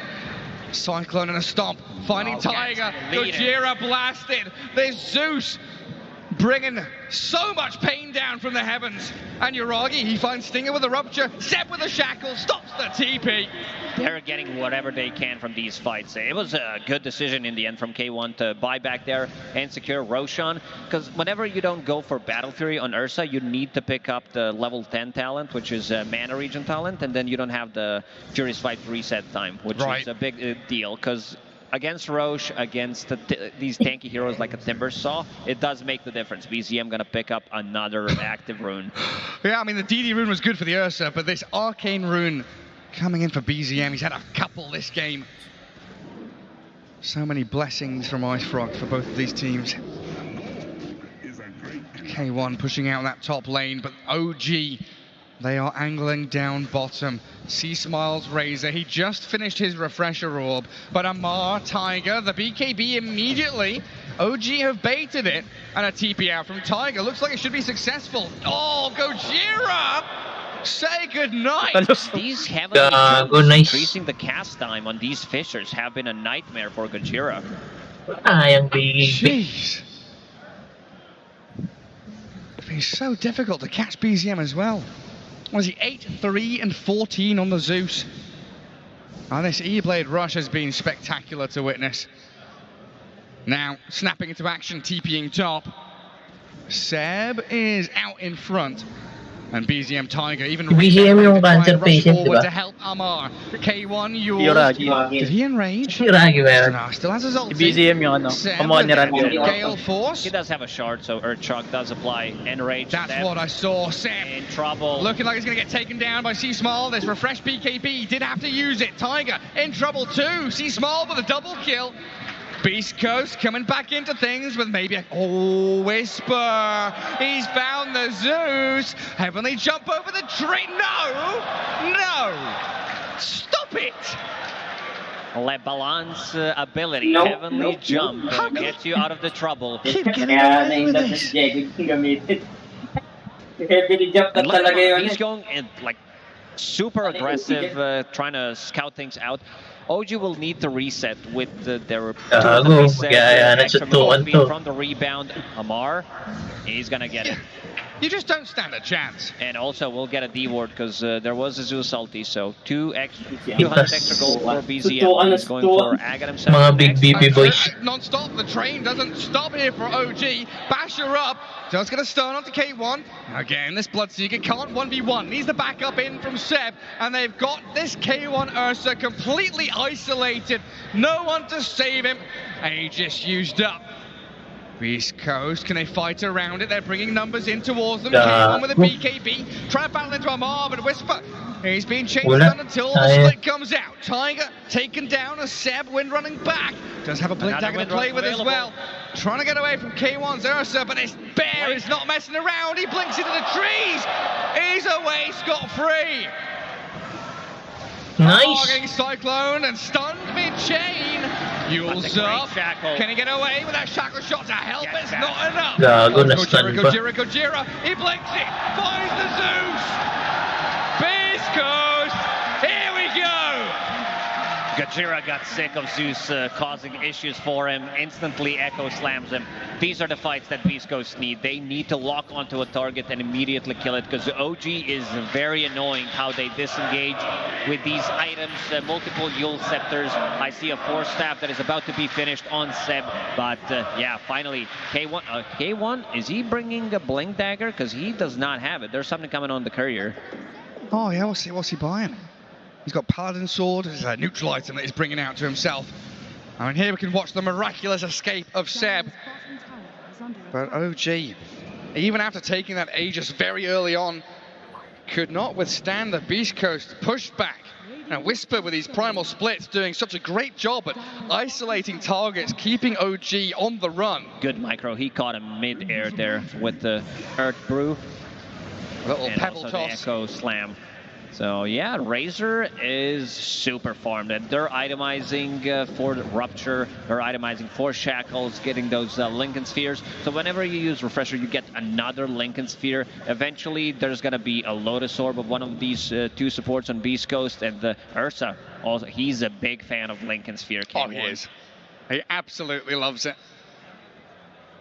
Ultimate Orb already in inventory. Abyssal Blade and Blink lined up for afterwards. A lot of gold saved up on Amar there, as the Cloak of Flames needs to be grabbed. Scythe of Vice, honestly not that far away for the Timber. Amar loves spell amplification on his Timber Saw. There was a game I remember during the DPC when he was holding Fairy's Trinket, even though there were some tier 4 items dropped. Yeah, like 30 minutes into the game, he's like, oh, nah, I want this one. Oh, Gojira spots Tiger and Whisper, it's straight up ulti. They'll pick off the Marcy and maybe look for more. With Whisper able to move very quickly forward, this Storm Panda might set things up with a little Cyclone. BZM's nearby, they're gonna see him in a second. OG TPing back to their tier 2 to defend though. And nobody gets caught. Very defensive from OG behind their tower. And Beast Coast now with the win probability advantage. What are these numbers, Gary? Well, it was OG all the way, but I think I just saw like 53 or so percent, 57% in fact, is their chance right now. But it has been OG this entire game. Only in the past couple of minutes that fight bottom has swung things completely. A bit too deep, trying to kill Ursa one more time after he respawned, having that status resistance from Urchok, Enrage, BKB, a bit too difficult, and things are going to get even more difficult now that he's about to finish off that Lincoln's. Oh, an Arcane Rune Lincoln's Refresher, BKB Razor. Scythe finished off by Amar. Beast Coast, they're ready to fight at any given moment. Primal split. It looks like it's not quite off cooldown, even though the green light is on. 5 seconds until it's back up. It always shows whenever you pick up Aghanim Scepter that ulti is available, but it's not. So you need to click on the hero. Well, he has one charge now. Prepping for the third Roshan. 40 seconds potentially. Double Lincolns and also Razor have an Arcane Rune, so he wants to take the fight, lower the cooldown on that Refresher, BKB, even Lincoln Sphere popping in twice. Both teams smoking. 5v5, 2 Rams clashing heads and colliding. BZM going to jump back away from K1, the shackle from Seb, and the Gale Force, the reset. This is what you wanted from OG, but look at the Cyclone. They found and caught the Bloodseeker here. X from Amar, coming in from the back. Echo Slam from Gojira, killing off Tiger, but Yuragi can turn and fight. A buyback out from the Marcy now as Yuragi tries to deal with the Brewlings, but they've taken down Amar. K1 able to stand his ground and battle back into the Timbersaw. Tiger defensive dispose. BZM on the run, but Gojira with a Fissure. Aim for the Bloodseeker. He's got Urn on him. He's so low, they need 1 instance of damage to get 50 HP. They can't find him. They can't catch him. Seb's also got himself away. Beast Coast, some big kills, but it could have been even bigger. If Roshan respawns straight away, Seb, behind enemy lines, will try to TP out. There was a good Hex initiation on Ursa, but no real follow-up. Also, the problem was they're fighting right underneath the ward, which did scout out Zeus, forcing him to heavenly jump away. And it's still not dewarded. I mean, when the smoke breaks, there's a second of hesitation, like, wait, they're here as well. Yeah, because they initiated with the Shackle, and you'll see Amar following it up with the Hex on Ursa, and the rest of the OG not close enough to be able to deal the damage. Look at their positioning. And there's that Hex. And big Echo Slam from Earthshaker that you mentioned. Gets right on top of them. Killed off Tiger, forced the buyback. And K1, after that Scythe of Voice, with the help of C-Smile, able to take down Amar. Things are getting ridiculous because Visper is also closing out onto his Refresher Orb with the Aghanim Scepter. Spirit Vessel charges. There was a series yesterday when Aster played, and once that Brewmaster hits his item timings, Gojira, they don't have another stun. Ooh, no, they don't. Not close enough to use his Hex. Using their tactics against them, just TP. Roshan scouted by an Enchantress creep. Aghanim Scepter there, ready and waiting to be grabbed up by one of these squads. Oh, Aghanim Scepter, that's a big one. Getting that to either Ursa or Razor. Most likely going to go to Ursa, so he can't be stunned. Always have that Enrage available. And yeah, Hex is a way to deal with it, but not sure if they have enough damage to blow him up instantly. Yeah, he's incredibly tanky with that Lincoln's. And once he's got the Abyssal Blade, even tankier still. Stinger. Oh, 2 Radiant Observer wards here. I think 1 might get dewarded. Yep, Yuragi finds it. High ground vision not coming for Beast Coast. They desperately need something to keep tabs on OG. Entry points into this Roche area from the Dire side. They've got 3-4 ways to get towards the pit. Same item build as in previous game. Bloodseeker getting that Heaven's Halberd, playing against the same 2 heroes that he's been playing, Ursa and Razor. Wants to have some mischance and also wants to be able to disarm them. Does have Elven Tunic, so some extra evasion coming out real handy. Yeah, it's like disarm them, pop Lincolns, just do something. Gojira, see Seb, find the Wind Ranger, try and kill her off, and Chant to slow and get rid of the Wind Run. And Impetus shots landing in, Tiger rebounding, aiming Gojira. They want to kill this Earthshaker quick. Gojira defended though by Whispers. Brew cyclones the Marcy, and into Yuragi they go.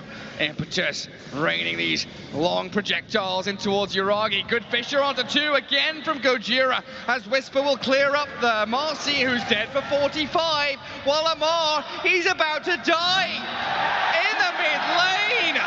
Beast Coast, K1. they get it done. K1 will rest the of the team is chasing and causing some confusion. He did go and kill Roshan, hitting that level 25, getting Aegis. There is Cheese and Aghanim Scepter picked up by Razor. So, Eye of the Storm. Oh. You know that those buildings are gonna melt. The crowd buff coming into play as Yuragi stunned up. C-Smile ruptured, stands his ground. They still have Aegis and Cheese Beast Coast, and there's no Timber for 45 seconds. High ground time for C-Smile. Lincolns gets popped by the Zeus, but they've got the tier 3. In we go with Tiger disposing. Bloodright comes from Yuragi. They're trying to defend their base here, but Whisper will cause chaos and zone them back. Nimby dies so quickly against Ursa. He's gonna be the one focusing it down. And we'll demolish get range barracks. So this is going to be a huge issue. Once you get to this point where Brewmaster does have Aghanim Scepter, Refresher, going into Eon Disc next, it's so easy to siege the high ground. Very easy to zone them out. I want to see how OG is going to approach this problem. Infinite ultis. I don't think there is a way to handle him. Try and get the jump, try and get that kill. But now we even have a Shadow Blade on the Earthshaker. Even more ways to hide him away and get those surprise jumps. Still, oh wait, no, sorry, yeah, it's moved up a bit, hasn't it? From 57 to 88%.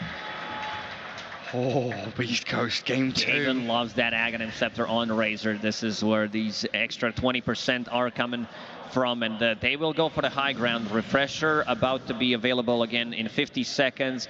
OG definitely not going to defend this tier 2 tower. Nah, the full Satanic, double BKB, double Lincolns. That's nasty. It's very, very difficult. It's nice to see OG, like you say, not defending tier 2, not trying to get a team fight down there, instead going for plays on the other side of the map. Quick little zap will find Stinger. As Amar chased, the Abyssal bladed. Look at the damage from K1. They're just blowing this Timbersaw up, but the Yule's Timber Chain, not enough to allow him to escape. C-Smile, you shall not pass, cuts him off. And OG, they need to retreat. Yuragi. Well, he's got to BKB and run, doesn't he? He's got no TP. He's going to get chased down here. C-Smile, keep on going. The Nimbus and the Yules will keep him at bay. So close to finding Yuragi, but they get the Nimbus down. Creep wave down bottom needs to be shoved, but Seb in the tree line, getting found with a nice Fissure, blocking him in and getting the kill. Does have buyback if necessary. They want to fix this bottom lane and go for the high ground, potentially. Razor, a Refresher is available. Yuragi with the pause. And the perfect response. That's got to be one of the best Chatwheel lines of all time. I'm looking at the way for OG to come back into the game. They're getting very close to level 25s on some of their heroes.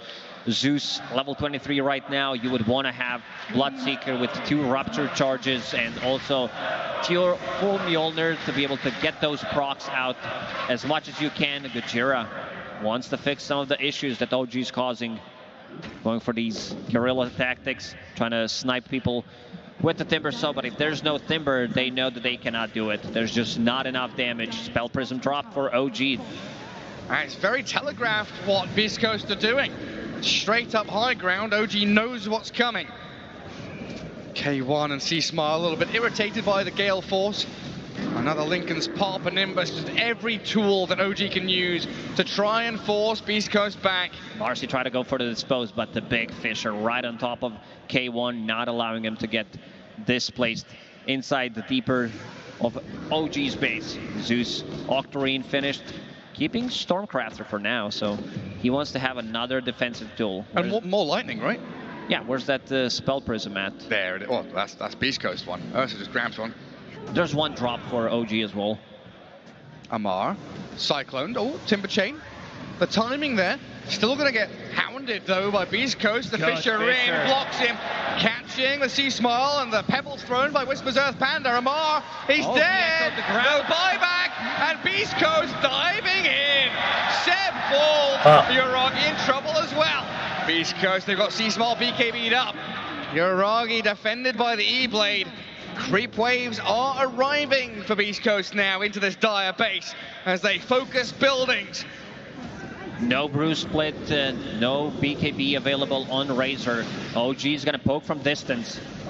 They're trying to, but there seems to be no stopping the South Americans now. There's the split again. Refresher up, split out. Dispose into the blood right now as the Thunder God's Wrath trying to take down K1, but he's got his BKB and Enrage off. Defended up as they kill off Tiger, and now we're in a 5v2 scenario, but OG not calling it. They're waiting. They still think they have one more fight available. There is Eye of the Storm. Beast Coast not going for tier 4s. In 5 seconds, this is going to be mega creeps. 30 seconds without a Timbersaw, very difficult task. BZM keeping the distance. Slow and steady. Hold on for as long as possible. Another split. Another bit of demolish damage from that Earth Panda. Glyph from OG though. 20 seconds until everybody's back up into the battlefield. Stinger ruptured. Yules and a bit of heal coming through. Nature's Attendance, his wand and all that good stuff, while the barracks, they've all fallen. Mega creeps now what OG has to face as Beast Coast demolish this dire base. Playing against mega creeps is going to be a very difficult task for OG. They do have heroes that do okay against megas, but against the Brewmaster, they can always go for these type of plays where you get zoned out by Brewlings. Rest of the team, especially the Razor with the Aghanim Scepter Refresher, can go and try to end the game. Spell Prism gonna melt. Yeah, there's also him holding Spell Prism is pretty big. Level 27 on this Razor. I genuinely, I had question marks about Razor coming back as a mid laner, especially against the Zeus, but C-Smile proving me very, very wrong. Showing off on this mid lane Razor and going into overwhelming Blink next as he is close to being 6-slotted. OG cannot allow Beast Coast to get close to their base and take a fight there because they know they're gonna lose. Is there any big item coming out? There is Mjolnir on a Bloodseeker, which is gonna fix some of the issues. Windranger still very far away from her next item, and also Marcy not having anything of a big impact. It feels like one of those tough scenarios where for OG, finishing items seems important and buybacks at the same time seem key. Choosing one or the other is difficult as Amar, he gets Cyclone once again, sent down to the ground, Abyssal Blade, but he's got his Ghost Scepter up, can't escape from this bear who shreds him. Enchantress with the Dispel. Dispel mechanic in this game has been amazing against the Wendrun, against Bloodseekers, Blood Rage plus a Shard, taking a lot of damage, Dispelling Sidekick. It's an AoE Dispel from Brewmaster as well, so very, very difficult. Now he hit that level 25 and also has Eon Disc, so multiple charges on that. I don't know how you approach this problem. With great difficulty. Ursa, Cyclone, but he's on Tiger, stunned and shackled. Gale Force pushing him into the base for Gojira. He's found the backstab, kills them off. OG are done here in game 2. Oh, how quickly they fall. Beast Coast evening out to this series. They're like, well, you picked the heroes that worked out for you in game number 1. We're gonna pick almost the same exact heroes, play the exact same matchup, and also show you how it's done. Oh, goosebumps. Beast Coast taking game 2, tying things up. And there's nothing really we have to say. Just listen to this crowd. Yeah, crowds, they want to see as many games as possible here, and we're going to go to game number 3. I also want to see the adjustments being made by both of these teams to see how it's going to be done. I'll tell you, Gary, we're going to see some different heroes. We're going to see some new heroes in this third game for sure. Yeah, absolutely could be. I mean, the team fighting, the execution from both of these teams, known for their scrappy skirmish style of gameplay. Execution has been spot on in both games from both of the winning sides as we head back to the panel one last time in this series. These two teams are fighting tooth and nail. They do not want to be eliminated, and Beast Coast show up when it mattered most. Game 2 here, they looked